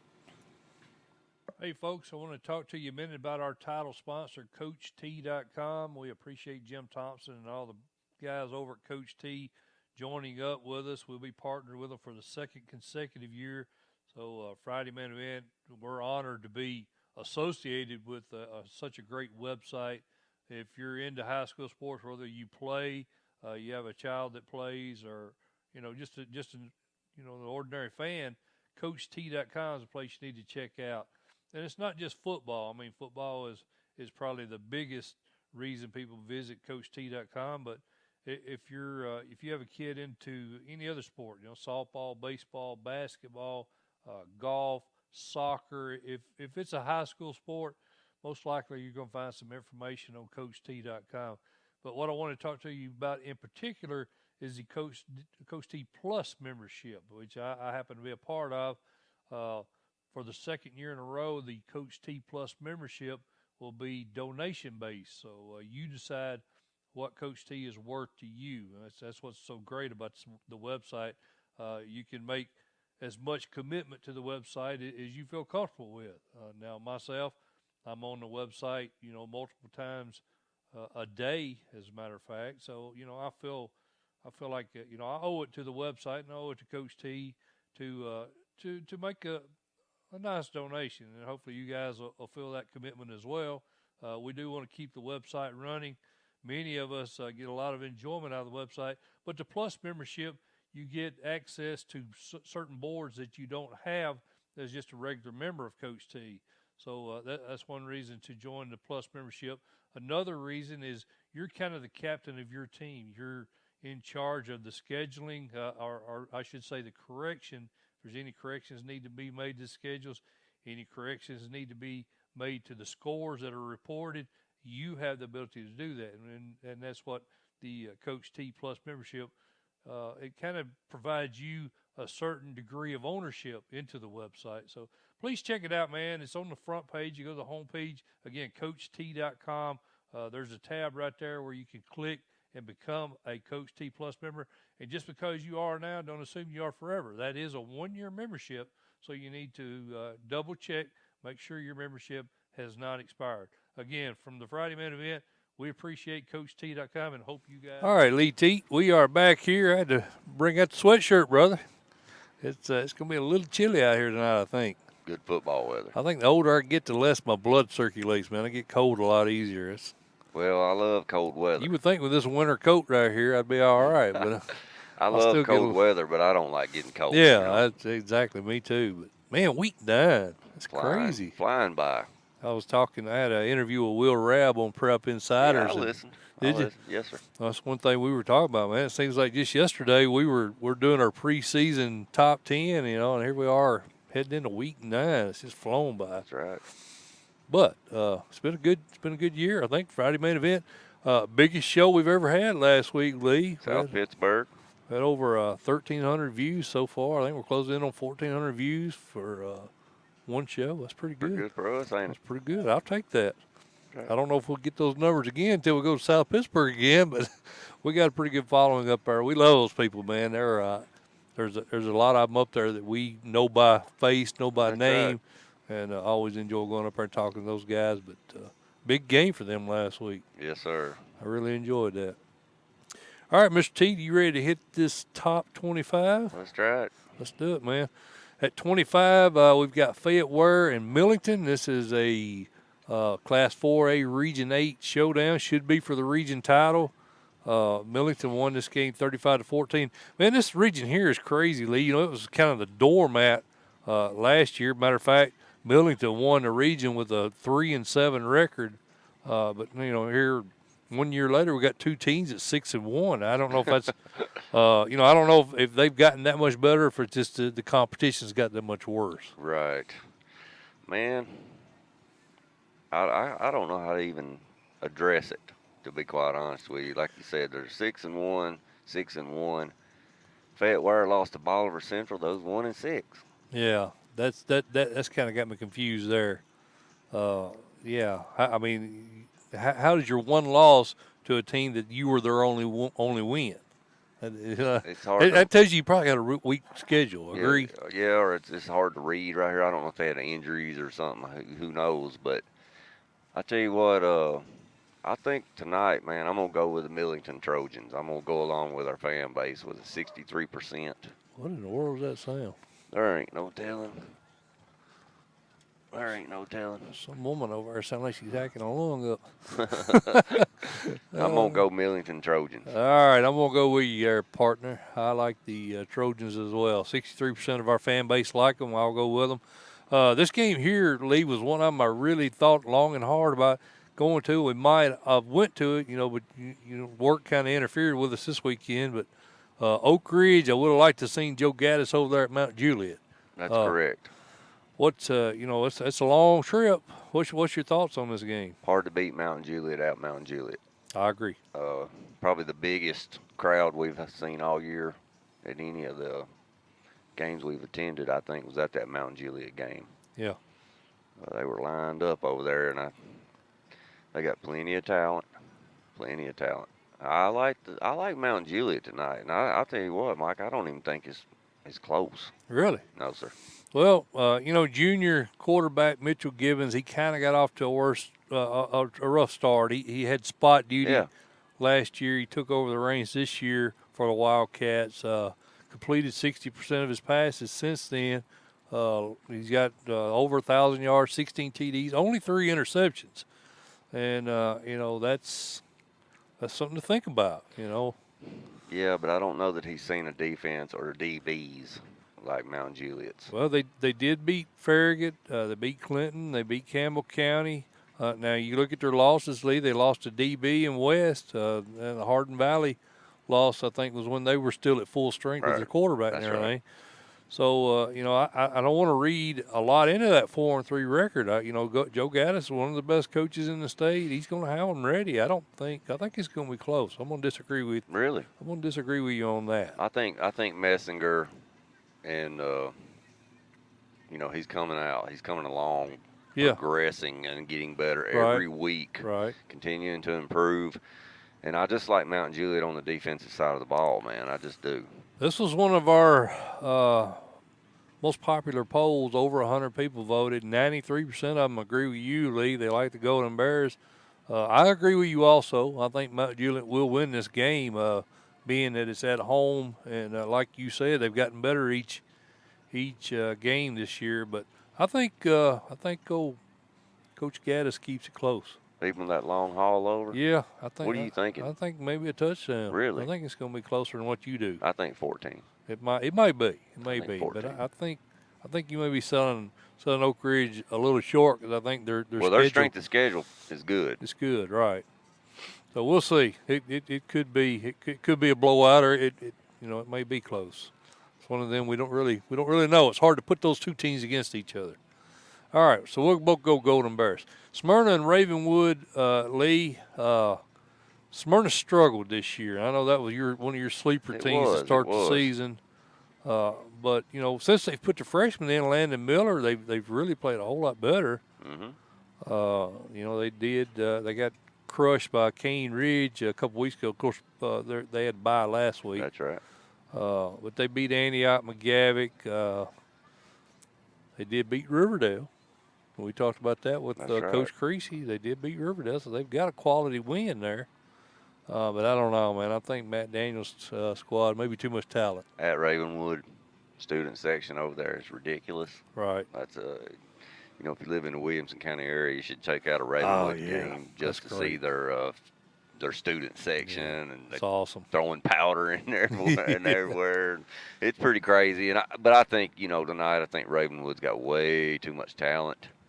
I wouldn't be surprised if it's a 14-point game. Yeah, it could potentially get ugly. I agree, Lee. It's probably going to be worse than that. Just to be quite frank with you, they beat Franklin, they beat Blackman, they beat Centennial. Their only loss was to Brentwood. So that's right. I agree with you. I think it might potentially get ugly. Our next game is boy, they got a loud. Oh, that's a crane going up for the TV crew. Yeah. Kirby at Munford, Lee. This is a Class 5A Region 8 showdown. It's a little bit of an interesting game, ain't it? It could be an interesting game. Of course, Kirby's at 6-1, 2-1 in region play, and then Munford now is 5-2, 3-1. I don't know, man. I ain't got a real good handle on this. And what do you think? I'm gonna lean a little bit towards Kirby, just slightly. Well, they just did. Like our fan base did, Yeah, I think. yeah. They did win the region last year. That 20-0 loss to Southwind's the one that's kind of got me scratching my head. That's their only loss. So I don't know what was up with that. And they haven't played a real difficult schedule either. They ain't giving up a lot of points, are they? No. I think they have 5 shutouts, Lee. Give Matter up of fact. 23 points all year in 7 games. Yeah, that's pretty darn good. I can't get past that South Wing game. I don't know what happened there, but who knows? They may have had a key player out that game or something. I'll go Kirby. You going Kirby? I'm going I'm Kirby. going to go Cougars. Going Cougars. Well, look at you. All right. Look at that. You can't lose if you go Cougars. Oh, you trying to be funny, huh? No, I like Kirby. Funny. I like Kirby. Cougars versus Cougars. Yeah. I missed that. I like Kirby. Sorry. He's been a smart ass. Stewart's Creek and Lebanon, Lee, a little bit closer to home. Yes, sir. I think Burt Brown's done a really good job with that Stewart's Creek team. Phenomenal taking job. over for David Martin, the old veteran. The Red Hawks, 64% of our fan base like them. Their only loss was to Cane Ridge, and of course Cane Ridge had their quarterback back for that game. That's right. What do you think about this one? Your buddy Chuck Gentry in this one. Yeah, that's at Lebanon. Man, I tell you what, if Lebanon right now they're so one-dimensional, they're having a hard time throwing the football. They got a freshman starting at quarterback now, Right. I think. Oh, do they? Okay. I think so. And they're trying to groom him along, but they're pretty one-dimensional. And DeQuante Shannon, he's still putting up big numbers, even though everybody's stacking the box. But you're limited, Right. to how many carries the kid can handle a game, how much abuse can he take. Mm-hmm. I think Stewart's Creek, on the other hand, they're able to. Amari Jelks is a outstanding athlete over there. Yeah. They got the little quarterback. I used to actually live in the same neighborhood with that kid. His family is playing really, really well right now. I like Stewart's Creek. I think Stewart's Creek also got one of the best kickers in the state too, as a sophomore. Really? Yeah. So if he gets down into the kicking game or something like that, he can kick it from 50. Lebanon's tough to beat at home, man. They're very tough to beat at home. They got Hendersonville. I didn't think they would get Hendersonville, and they did. I'm with you though. I think maybe the Red Hawks a little bit too much tonight. Alex Crink, that's that kid's quarterback's name over there. Okay. So they're playing pretty good ball. I see them. I don't know that this is a blowout. Mm-hmm. I'm thinking 10-point game. Yeah. Lebanon's defensively solid. Yeah, they are. I agree. That sounds about right.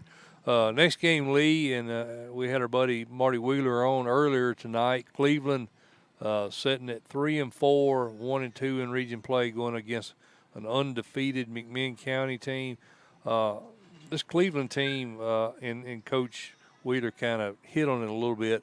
Really tough loss to Bradley Central. They blew a 28-7 halftime lead, and I think there was maybe a little bit of a hangover last week in Shelbyville because of that. Well, if you look at his opponents that he's lost to, it's Bradley Central, Maryville, Knox Central, and Shelbyville. Right. What was it? Combined losses, 2? Yeah.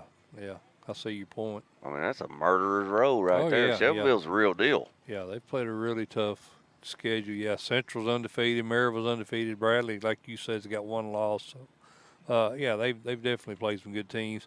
Jalen Hunt is having a huge season for McMinn County. He's rushed for 852 yards, 6 TDs. So look for him to be the main weapon tonight. And can Cleveland stop him? I think that's probably going to be the key to this game. I think you're right. Well, does Cleveland go on the road 2 weeks in a row Is that affect them? You think? I don't know. I mean, maybe. He said turnovers were what got him last Right. week, and like he said, anytime you're starting up a new program there, you're trying to get your system in place. You're not only teaching the kids, you're teaching the coaches, and then you factor in a bunch of turnovers, and it's never going to turn out well. So do they get that cleaned up tonight? I guess that's the question. I don't know, buddy. Man, Tough pick here, isn't it? yes, it is because McMinn's 7-0. 53% of our fan base like McMinn, so they're pretty much split right down the middle on it. I tell you what, I'm gonna have to go. Man, everything in me wants to pull the trigger for Cleveland. Yeah. Yep. I'm gonna go Cleveland. I'm going to go Cleveland. Well, I want to go Cleveland, too. I was kind of hoping you'd go the other way because I done made my mind up I was going to split this, and whichever way you went. Coach Wheeler's running a spread over there now. Something he's not accustomed to running. Gage Kinsey, he leads them at quarterback, while Tito Boyd, he's accumulated nearly 1,000 yards rushing. They got some weapons. Crap, Lee. Are you sure you don't want McMinn? Well, I think about this, though, because McMinn, I think, did they go to the wing tee, right? Or did they go from the wing tee to the spread? I think they went to the spread also. So you got two coaches, wing tee coaches coaching the spread offense to get now. Into the spread. So this is interesting. Yeah, exactly. I'm going to go with, I'm staying with Cleveland. All right, well, beat Heritage, beat Bearden, beat William Blount, Udo Sequoia. Lost to me. Oh, they beat me. They don't really have a signature win in all those wins. They don't have any opponent that just blows me away. One thing too about this ball game, Mike, they were turning 9 on each side of the ball. Yeah, that's true. I'm gonna go with you. I'm going Cleveland too. Are you? Yeah. You want to flip? You want your mulligan? No. All right, we'll stay with it. We're going to jinx the hell out of it till he wins one. All right, you got the pressure on you there, cheerleader boy. Oh, Lord. Kirby will get a kick out of that. Yeah. Sweetwater at Loudon, Lee Teat, the Wildcats. What's going on, brother? Come on in here. We got an extra headset. No, wait. Max? No wait, man. We had Creasy on with us earlier. Max, help me with the last name. Hurts? Hurt. Okay, I got you. And he's the UPN guy, sideline guy. Let me see if we'll get you in shot here, brother. There he is. I think he might be. I got him muted. Got him muted. All right, there we go. Now talk to us. Now I can talk. There we go. What's going on, man? It's good to see you guys. Good to see you. How you doing, man? Oh, I need one of these hoodies. These are fresh. We could probably hook you up with that. Yes. Maybe not tonight. Maybe the next time. I'm in. So how you like your job, man? You enjoy it's doing fun. that? It's a ton of fun. I mean, doing the high school sports every week. I'm not from here originally. I'm from Pittsburgh. Okay. Came down here to go to Vanderbilt. Have stuck around. Now lived here 6.5 years, which is crazy to think about. But I know there's so many new people in Nashville, and I'm one of them. And there's nothing I've done working so many different sports things here that makes me feel like I'm actually from here than working high school football, going to these practices, going to these games, feeling like a part of these communities, getting to meet people like you guys, just talking to everybody I can around here. It's a ton of fun, and the quality of play is amazing. So what's been the wildest place you've been so far? Ooh, the wildest place or the wildest game? Well, both. Wildest place, the Williamson County schools have really got it going. We were just it's talking something. about their Ravenwood. student section. Oh, man. Crazy. It's been nuts when we've gone down there. I mean, those schools are big, and it's not like these schools aren't big either here in Murfreesboro, but the thing about those schools is they get the entire student body out there. They come early. They don't leave.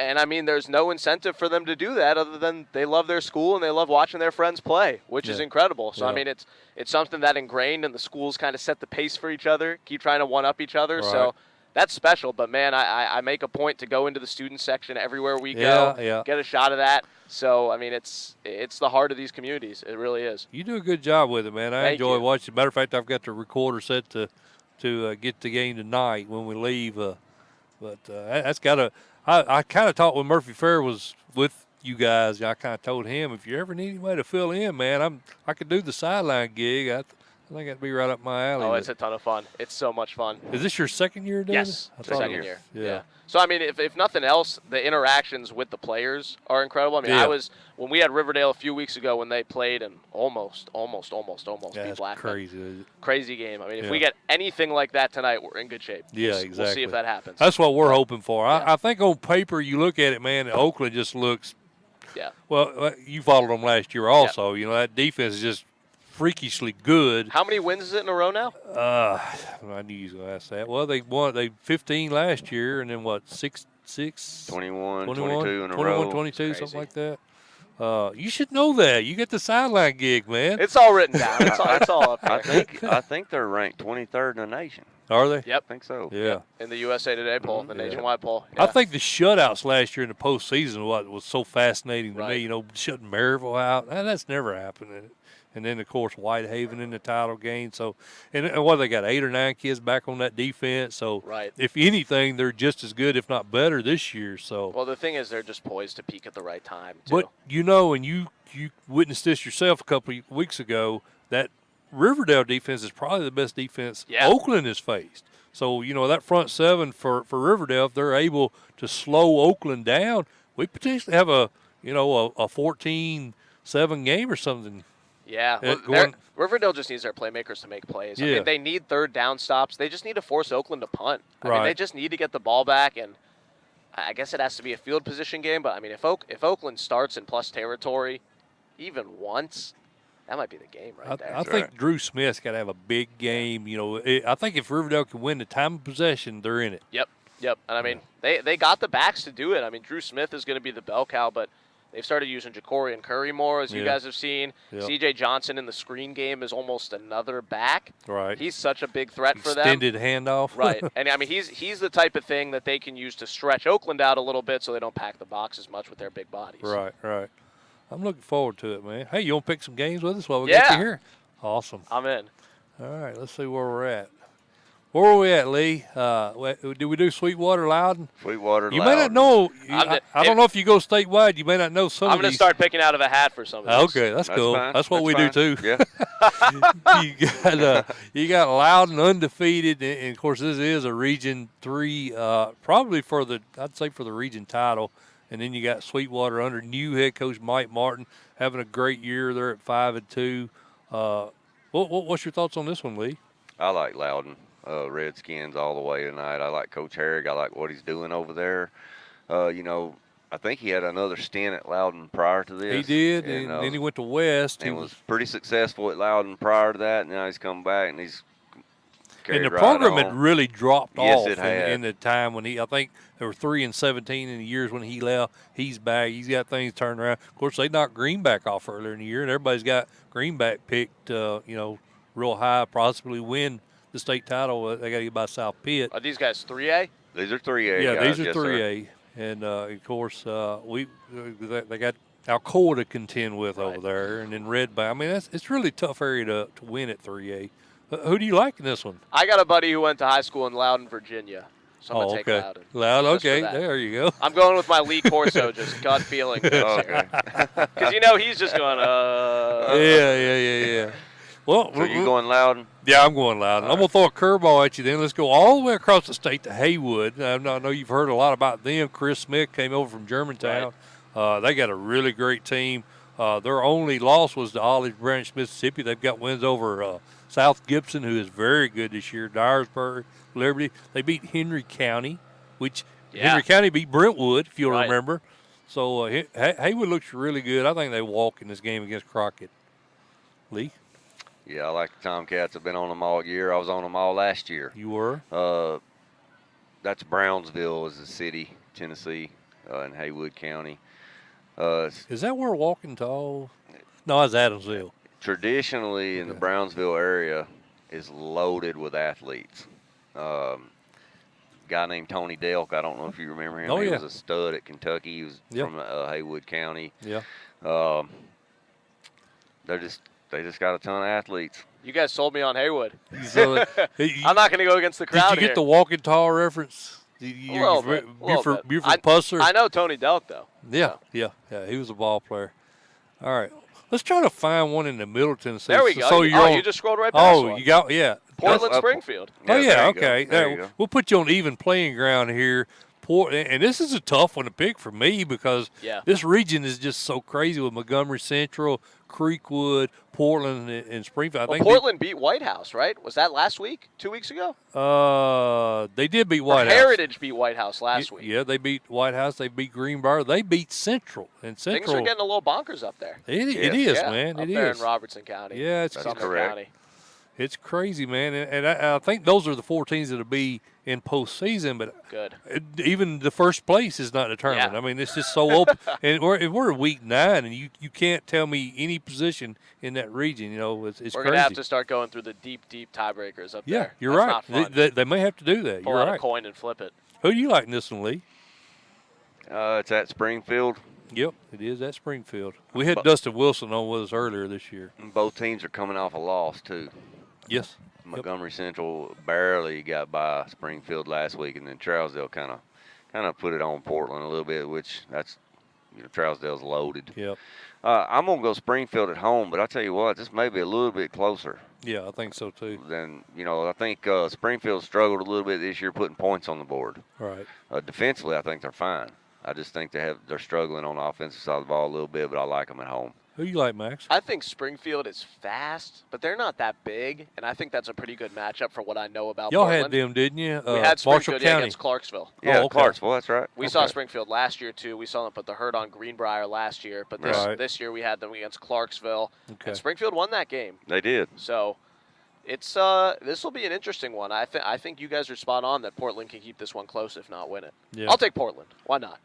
I was considering that myself. The only thing about Portland has kind of got me a little perplexed is the fact that they've lost to 2-8. And granted, it was Forest and Trousdale County, 2 smaller teams. I don't know. And then the flip side of that is they beat Montgomery Central, and I think Montgomery Central is possibly the best team in the region this year. I'm gonna go with you, Lee. I'm gonna go with Springfield just because Leave me on the island. They're at Leave home. me on the island. You got it, brother. We do that a lot. We had the South Pittsburgh play-by-play guy on with us last week. We was up there. He spanked us. He spanked us. Yeah. So hopefully you don't do that. Union City, McKenzie. You know anything about these teams? Nothing. Way west. Well, we won't go. Let's loop back to that. Let's stay in Middle Tennessee now. We got Max with us. Hey, here we go. Cool. Brentwood and Franklin. Brentwood, Ron Crawford's team looks phenomenal this year. The only loss was to Henry County. That's a little bit of a shocker. Yeah. I thought they would get Henry County. And then I thought Ravenwood would beat Brentwood. And then we've had some of that too because CPA crushed Blackman. Yeah. Right. Or no, not CPA. No. Indy crushed Blackman. Indy. Yeah, exactly. So I mean that's a crazy result. I mean Blackman's good. They just played that crazy tough schedule and they came out of it. I mean, not worse for wear, but a little battle tested, which I think helped them. But yeah, it's just crazy how all these schools have kind of crossed paths already. Exactly. And nobody is really that much better than anybody else except the guys at the tippy top. What I like about Franklin, and Lee and I, we've been talking about this all year, is Josh Nichols started at quarterback last year. They came in, they started Guy Lipscomb the first 3 or 4 games. I think he threw 5 INTs. He didn't have any TD passes, and the whole season we're saying Josh Nichols. They bring him in 3 games ago. He's won 2 out of the last 3, and he went to overtime against Independence. That's correct. So Franklin's kind of turned the corner with Josh Nichols leading them now. Like I say, they won the last 2 games, and I like where Donnie Wells' team's at right now. I like the Bruins. I knew you did. Which way are you going? I'm going to take Brentwood, too. I think Brentwood's going to be tough to beat the rest of the way, but there's a lot to be decided out there. It'll be fun to see who the last man standing in Williamson County is. It is, yeah. That's always a good region, man. But I think potentially you're going to see that Brentwood-Ravenwood matchup again. They always meet quarterfinals? Yeah, quarterfinals. But, I mean, Brentwood only beat Franklin 17-14 last year. These schools are pretty close. Yeah. Oh, yeah. And they're always very competitive. Franklin's getting back to where they should be. That's right. And I think it's going to be close. I'm going with you guys. I agree with the Bruins are going to win. But I think this game is going to be closer than what most people think it will. Page, Columbia. That's another area you're probably a little familiar with, Max. Yeah, we saw Page. You did see week Page 2 against Shelbyville. You sure did. And I'm glad I got you on here. What about that? Was that a good Yeah. call? Well, the ineligible downfield was the big disputed one. Exactly. I don't know. I have had it kind of explained to me both ways, and I see it. I don't know. I think Shelbyville played well enough to win that game. I think Shelbyville was the better team. I do too. I talked to Coach Palmer the next day, and he was not a happy camper. Yeah. Oh, well, I was right down at the pylon where they got denied at the end. And Coach Palmer, real cool, real calm, real collected guy, down there throwing his hat, just getting up in the ref's face, and there were other coaches holding him back. There was a parent who ran on the field, and a player was holding his own dad back from the ref. I mean, it was a scene and a half. High school football. Yeah. Oh, it was crazy. But yeah, it was from a typically very calm Shelbyville program. I've gotten to spend a lot of time with them last year and this year, and love those guys. Yeah. And it was just, they felt they got jobbed in a game that they really needed to win. So early in the season too, having to go there back-to-back years with the realignment in the region. So. I felt for those guys. Yeah, well, I really hoped, and I don't know if you followed it or not, but we were at the Summit Page game, and we were hoping that Summit would beat Page. And so it all evens out. Yeah, we was hoping that would happen, but Summit's QB didn't get to play that game. He was a Wade kid. He was hurt. He made like one play. I was wanting that 3-way tie. I really was, because I thought that would have been justice for what happened down there.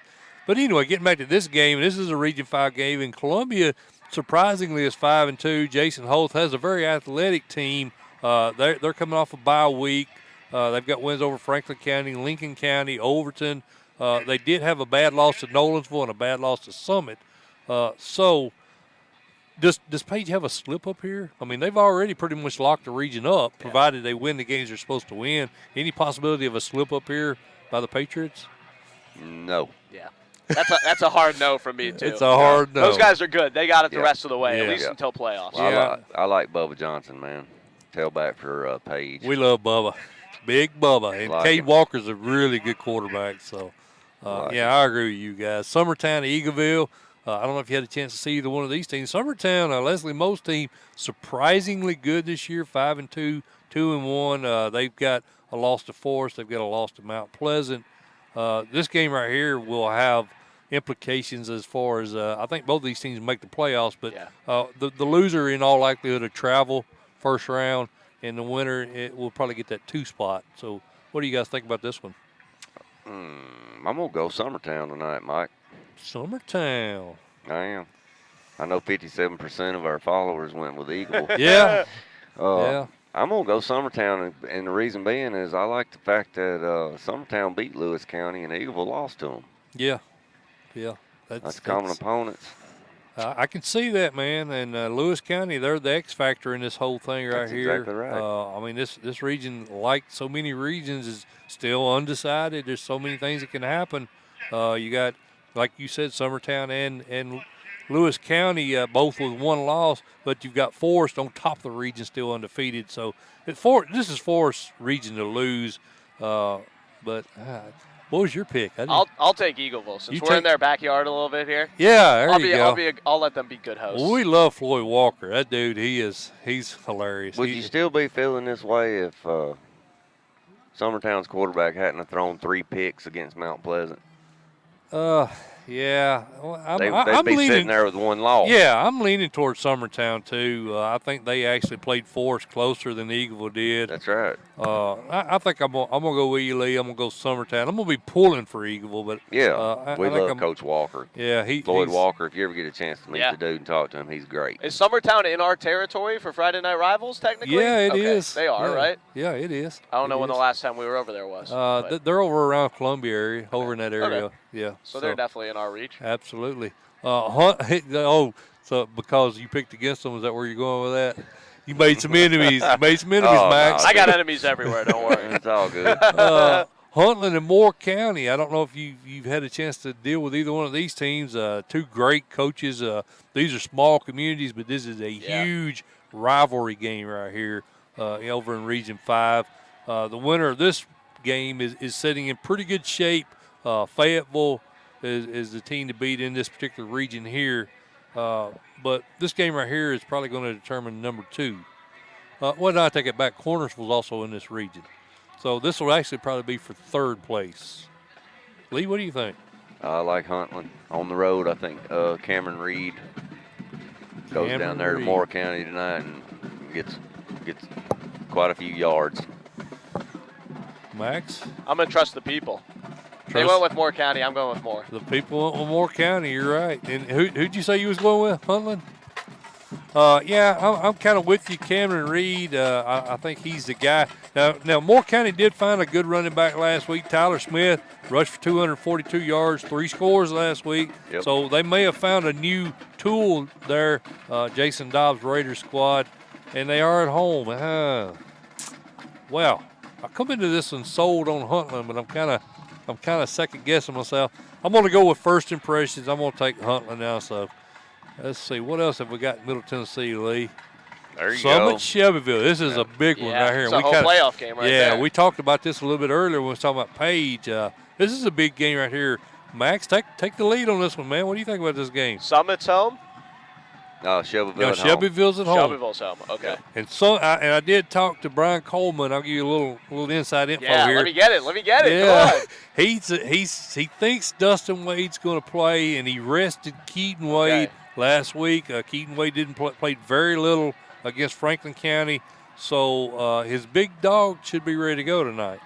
Shelbyville's got to spread it out a little bit. I mean, they got to get moving. I mean, they got to use the pass game because they have it in them. I think if they can do that, they can win, but Summit should be the favorite, I think. You think so? Yeah. What about you, Mr. T? I'm going to go Shelbyville, and you know why? I think Shelbyville's better up front. Yeah. They're big up front. You know, Marty Wheeler talked about it. We just had Cleveland's head coach. We played them last They're week. big up front, and I think Cade is growing up a lot this Sophomore season. QB. Yep. But I would not be surprised, Mike, if this don't come down to the kicking game. Destin Wade for Summit is a special talent, and if he's healthy, he's a difference maker. He's big, RPO kind of kid too. He can throw it and run it. He's a weapon. I think if it may come down to the kicking game and the battle up front. Yeah, I like that. I think Otomega's got to get involved for Summit to have any kind of chance, and that's all really going to depend on whether Destin Wade is able to go. If he doesn't go, their backup quarterback did a pretty good job last week, and I'm looking for his name, Lee. I've lost it. Oh, Brady Pierce.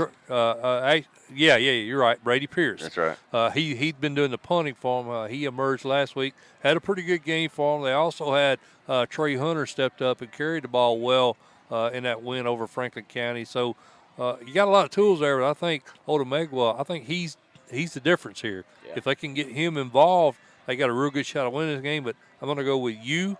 I'm going to go with Shelbyville. I like Cade Cunningham.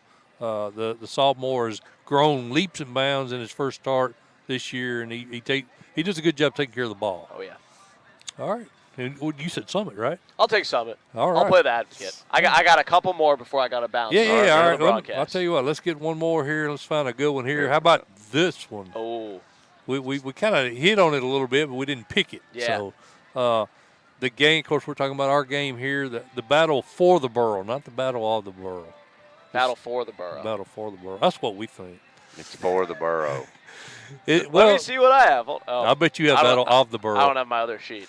Well, the reason why we say that, and I'll give you a little background behind it, because Battle of the Borough was what they called the games over. They had over at MTSU about 3 or 4 years ago when they brought Hoover up from Alabama up, and another. They brought somebody from West Tennessee, I think, over. It might have been Jackson Southside or somebody, but they called it the Battle of the Borough because it was the battle in the borough. Right. So they called it the Battle of the Borough. So we think it's supposed to be Battle for. Anyway, I'm straying way off topic here. Riverdale, I think is going to keep this game closer than what a lot of people think. Max, what do you think? I think Oakland's got it. I think they got it in hand. Both coming off the off week. I think Oakland, even if they aren't going to be able to use all their runners tonight, if they're not going to be able to play BJ Kennard, they're going to be in good shape, I think. I really do like this Riverdale team, but if they're going to get Oakland, I think it's going to be a second time around down the road if they can stay in long enough. That's a good point. I think if Riverdale can beat whoever they're paired with, may have to go on the road, probably will have to go on the road first round. If they can win that game, I think they can get back to Oakland and be competitive in the postseason if they're healthy. Yeah, they're going to get that 3rd seed assuming they lose tonight. So you're right; they would be playing the 2 seed, which is probably going to be Lebanon. Yeah, because they beat Hendersonville, didn't they? Yep, that's right. That's correct. There you go. Max, appreciate you, brother. Thanks, gents. We'll see you this over was here. Awesome. Man. Keep up the great work. Yes, All right, sir. thanks, Appreciate man. it, man. Ooh, these are heavy duty. These are like NASCAR headphones. Yeah. I feel like I'm driving in the pit or something. You're used to more expensive headsets. This is great. Oh, I feel like I'm coming out of space when I take these off. Thanks, guys. All right, thanks, man. All right. Max is the sideline guy for UPN 30, man. You guys Appreciate will see him there tonight. Yeah, absolutely. Watch the Watch show the tonight, TV, and you'll see Max. He's a good dude, man. I've talked to him. He's super cool. We've shared a couple of games with those guys this year, and they've always been real accommodating. We set our equipment up in the same general area where they are, and there's never been any issues. Hey, well, they're here for the same reason we are. Yeah, exactly. Promote these kids and have everybody come out and have a good time. Oh, Lee, let's get a shot of this field, man. These kids are warming up out here now. Let's put that on give the audience a little break from looking at mine and your mugs for a minute. Watching me swat this. I had a mosquito earlier, man. Thing was he wearing you out? Wearing me out, buddy.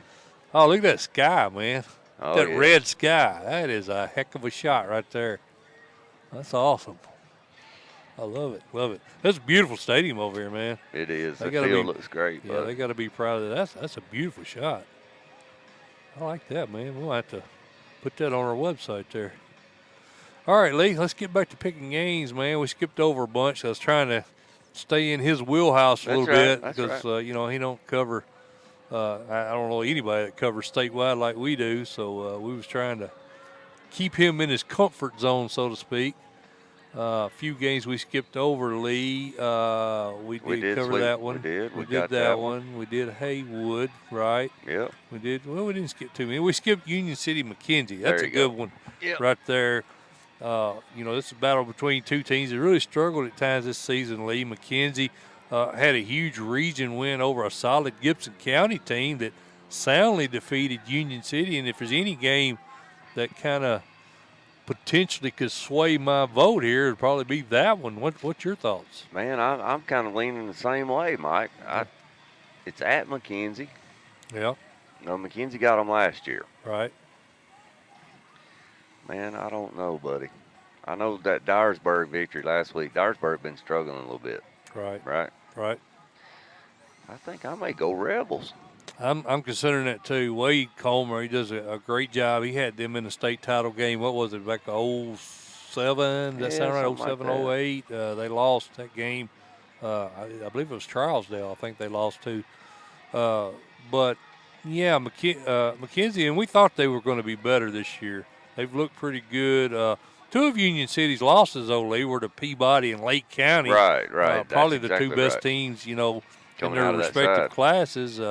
They did lose to a subpar Jackson Southside team. That's really got me scratching my head. And then, of course, they give up 62 points to Gibson County. I still haven't figured that one out. Not that Gibson County's a bad team, but I would have never expected Darren Bowling-led team to give up that many points. Mm-mm. So you're going Rebels? I am. I'm going to go Rebels. 73% of our fan base likes Union City. And I went back and forth on this one probably as much as any game. But it all comes down for me, Lee, the fact that Gibson County beat them so badly, and then McKenzie beat Gibson County. So for that reason, I got to go Rebels. That's only makes sense. Lee, Region 4. Class 5A, big game over there tonight is our buddy Mark Pemberton's Ray County squad coming off a beat down against Red Bay. Boy, did I get that one wrong or what, man? I was flipped the other way. I thought Ray County would beat them I did too. handily. I think I picked Red. I don't remember. You did. You went Red Bank. You got me. Yeah, I might have been the only one I got you on. But they host Saudi Daisy tonight, region battle. Both teams undefeated. Of course, this is only a 4-team region, we were real high on Saudi Daisy. Remember? I think they won this region last year, or Is that right? Does that sound right? Or no, because Catholic was still in it, wasn't Catholic it? was still in it. Catholic was still in it. I don't really, they may have still won it, though. I think they beat Catholic last year. But at any rate, we were high on them going into the season. And, you know, I mean, they're 4-3 now. They do have losses to Ooltewah, our buddy Marty over at Cleveland, and then, of course, they also lost to Red Bank. That's right. So, you know, what's your thoughts on this game? It's at Ray County at home. And You going to crash and burn with them again? I like Coach Pemberton. I do, too. This ain't about liking the coach, but I do like Coach Pemberton. But I like the Golden Eagles tonight at home. I'm going to stay with them. I got you. I think Lenore City, they've already locked into the 4th place in this region. Yep. This is a tough pick for me, Lee. Well, Sadi's been up and down. Yeah, it's just they're really hard. Hard to get. And then you got Walker Valley. Look at the turnaround those guys have done, man. What was they, 0-10? I think they had like 2 straight years they hadn't won a game, and you know here they are sitting with I think a winning record also. And of course, Rake County they've already beat Walker Valley, but I think Saudi Daisy still has to play them. So this, I guess, what I'm getting at is the winner of this one doesn't necessarily.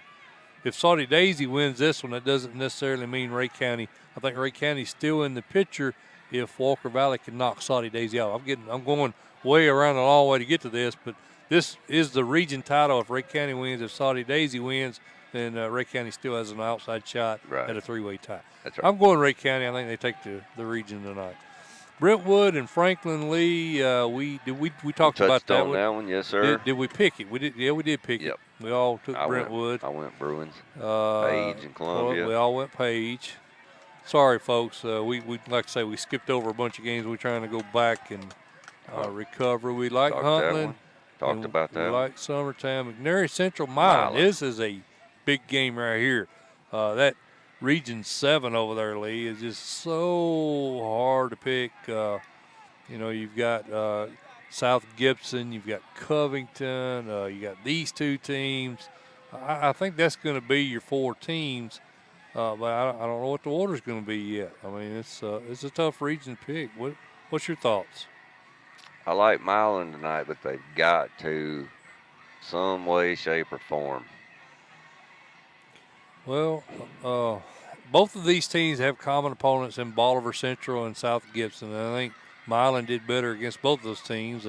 Devontae Herron's having a really good season for the Bulldogs. Yep. He's a dual threat. He's got over 600 yards passing and rushing. But what about Cole Kirk? You know?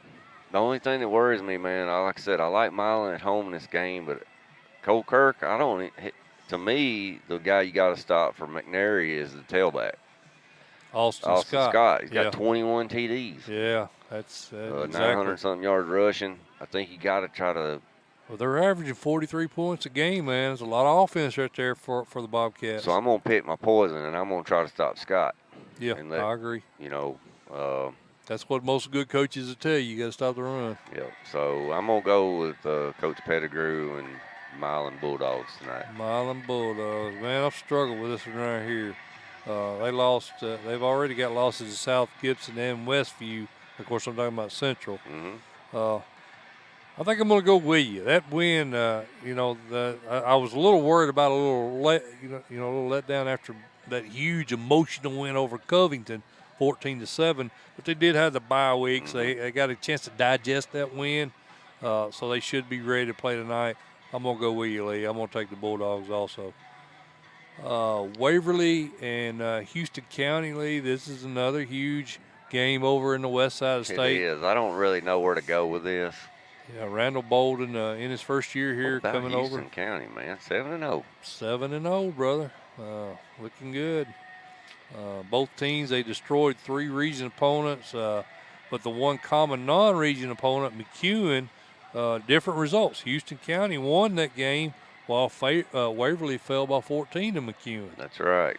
So you got to think about that as well. West Carroll fell to Houston County 35-0. They've got a win over Riverside, so they've played some pretty good ball That's teams. right. I may go with the Fighting Irish at home tonight. Going with the Fighting Irish at home. I can see that, man. I can see that. That McEwen game is the only one that's just got me bamboozled. Yeah. They lost to Huntington and they lost to Camden, which I can see those losses, but and McEwen's playing pretty good ball this year. Don't get me wrong. I'm gonna split it, Lee. I'm gonna go with the Tigers. Going Tigers. Going Tigers, but they beat Fairview. Yeah, they did That's beat a Fairview. tough team to beat. It's a tough team to beat. But that's the only real impressive game that they got on that schedule as far as wins goes. Yeah. So I don't know. I really think it's a coin toss, but I'm gonna split it with you. Knox Halls and South Doyle. South Doyle Lee, of course, they lost a real head scratcher. Now I know Elijah Young, he was ejected in the first quarter for a targeting penalty. They actually appealed that, got that lifted, so he will be eligible to play tonight against Halls.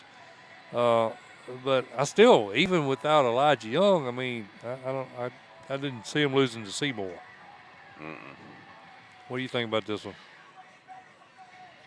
I don't know, man. Normally you look down the list and you say South Doyle beat Fulton, but Fulton is way down. Yeah, they're way down, right? Way down. And then Knox Halls, they've lost to Central and Powell. Right. Well, Central and Powell are some pretty good squads. They're in good. Matter of fact, that's a game we're going to get on here. I'm going to go Knox Halls. I'm going to go South Doyle. I'm thinking Elijah Young has a big game. Scott Cummings is doing a great job there at Halls. They're 5-2, but they did get destroyed by Central and Powell. I mean, just blown out. So I think Elijah Young will be the difference. I like South Doyle.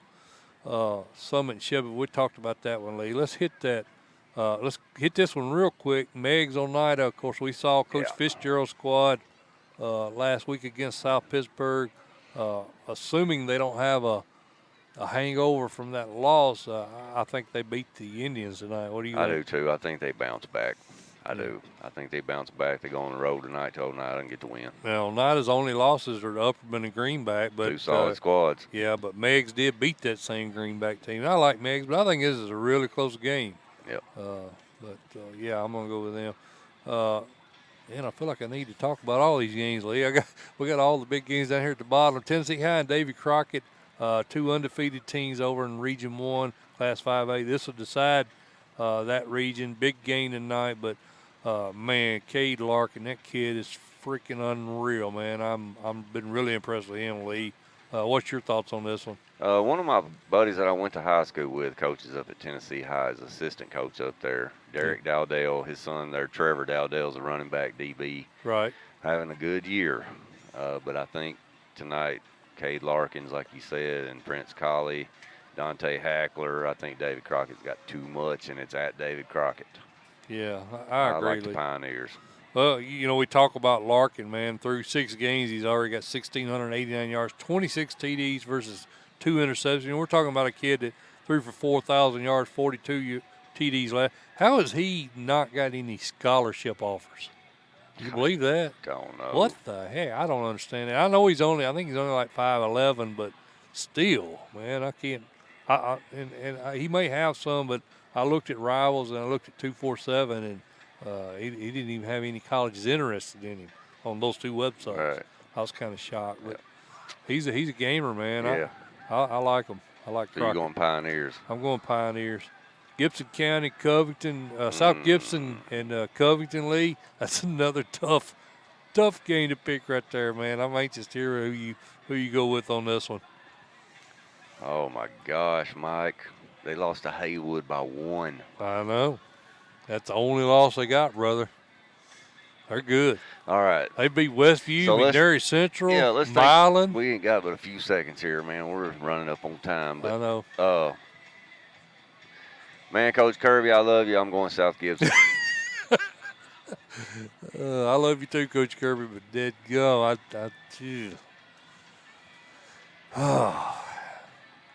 just can't see it, man. They lost to Milan last. They had a week 14-7. off. I got to go South Gibson too. I mean, you can't pick with your heart. And this team, Nolan Stidham, coach's son, man. Yeah, playing lights he's out. playing lights out. You're exactly right. He's done a great job leading that offense. But at Covington. I don't think he'll ever play at the next level. Lee, I watched the video on him. Mechanics wise, I don't think he's got next level ability, but he runs that offense so well. That's right. And hey, it's okay to be a good high school football player. He's a darn good high school football player. Knox West and Powell, Lee. Well, they're getting fired up out here, brother. I'm going with the Powell Panthers. I've been with them all year, and I ain't stopping. I'm going with them also. I like them. We had Matt Lowe on last week, and I like them. Greenville, Elizabethton, Lee. Dadgummit, so many good teams, good games down here. We should have flew through those upper games a little quicker. Man, this is a tough one right here. I've been really impressed with Drew Gregg, the kid that transferred over from Catholic. He's done a great job leading that Greenville offense. But I've been probably more impressed with Bryson Rollins coming in for Carter Everett, and that leading that Elizabethton team. He's only a sophomore, 73% completions, 15 TDs to 3 INTs. As the Fighting Cyclones, they break the streak. Dude, Rollins has almost 1,500 yards by himself. Yeah. Rushing and throwing. And 24 TDs? Yeah, he's rushed for 545 yards, 9 TDs. No, he is the quintessential definition of a dual threat. Yeah. Man, I told you my wife's friend asked was we coming up there because they're busing people in to watch this game. Oh, it's going to be a big one. It's going to be a huge matchup, man. I tell you what, Mike, until I think Greenville is Coach Witten's kryptonite. Yeah, you could say that. I mean, that dude would have won state titles if it hasn't been for Greenville. All right. Probably 2 or 3 times. All right. I just think that's his kryptonite. I'm going to go with Greenville. I'm with you, man. I'm like you. If you're kicking the hill, somebody's got to knock you off the hill. That's right. And nobody's knocked them off the hill yet. So they may get knocked off tonight because I really like this Fighting Cyclone. That's right. And I think if they do, I will give them the props for it too. Yeah, buddy. I think that's gonna be a good one, man. I would there. love to. I was fixing to say the exact same thing. I would have loved to have been there. Yep. That's gonna be a game to watch over in East. There's a lot of big games over in East Tennessee. All right, Lee. Last game. Where we're at? Battle for the Borough. Any possibility we see an upset tonight? No, sir. Creasy's got it going on, don't he? Yes, sir. I love Coach Kreisky, but, man, I'm going to tell you something, dude. He blanked Blackman 40-0. Yeah. And Blackman, of course, came back and beat Riverdale. Close game. Late. 20-something seconds to go, I think. Yep. Converted a 4th and 17. That should never happen. I think the thing about tonight's ball game is I think Oakland gets to Yancey early. I think Riverdale's going to have a hard time with the front. And Riverdale kind of goes as Taylor Yancey goes, their quarterback. There's Mr. President. Yeah, there David he is. Limbaugh, how you doing, brother? Good to see you. Good to see you. No, we're good, brother. We're good. But yeah. Thanks, man. Good to see you, brother. I can't see it, Mike. I think they're going to get to Yancey early. Yeah, I think so too. Lee, Drew Smith may have a good game. Let's close this. Let's close this down. I want to get over here and watch a little bit of warm. We got a lot of talent on the field there. Oh my gosh! I like to go here and watch these kids warm up. About 10, 15 SEC type players. Yeah, on the field. So it's gonna be a lot, man. Yep. So all right, buddy. I'm pretty fired up, and you can watch that on UPN 30 tonight. Right. Switch over and. Check out our buddy there. Yeah, check out our buddy Max. He'll be on the sideline, and of course Lee and I'll be on the sideline. I guess I'll be on Riverdale's sideline. Creasy told me to stay off his sideline. I don't know what does he mean by that. I don't know. That's bad, ain't it? You know how I think he really likes me. He just don't want to admit it. You know how he is, man. He definitely likes superstitious. He likes to pick at me, that's for sure. Hey, a light worked out pretty good, man. It's about dark out here. We had to add a light, so. But they may be saying just the opposite. Damn, we can see them. But this has been the Friday Main Event. Lee will be at Ravenwood next week.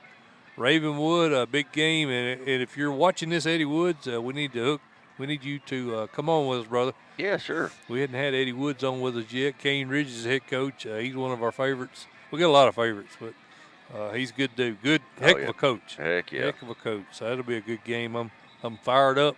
Ready to watch that one, man. You're just wishing a dang season away. I'm sorry. It's flown by, though, hasn't it? It has, buddy. We appreciate all the fans checking us out every week, man. Last week at South Pitt was great. We expect a good we're going to get over here and mingle a little bit with these guys. But we appreciate all the fans that check us out every week. We're growing the product, man. Just hang in there. We're growing the product. That's right. I think one day we'll get there, Lee. You reckon? Yeah. I mean, we're doing what we want to do. We're exposing coaches, programs, and kids, and that's what we do it for. That's right. We appreciate you guys tuning in every week. All right, Mr. Teat, so let's get out of here. Let's sign it off. Again, I'm Mike Mulder, and he is Lee Teat, and we'll see you guys next week at Ravenwood.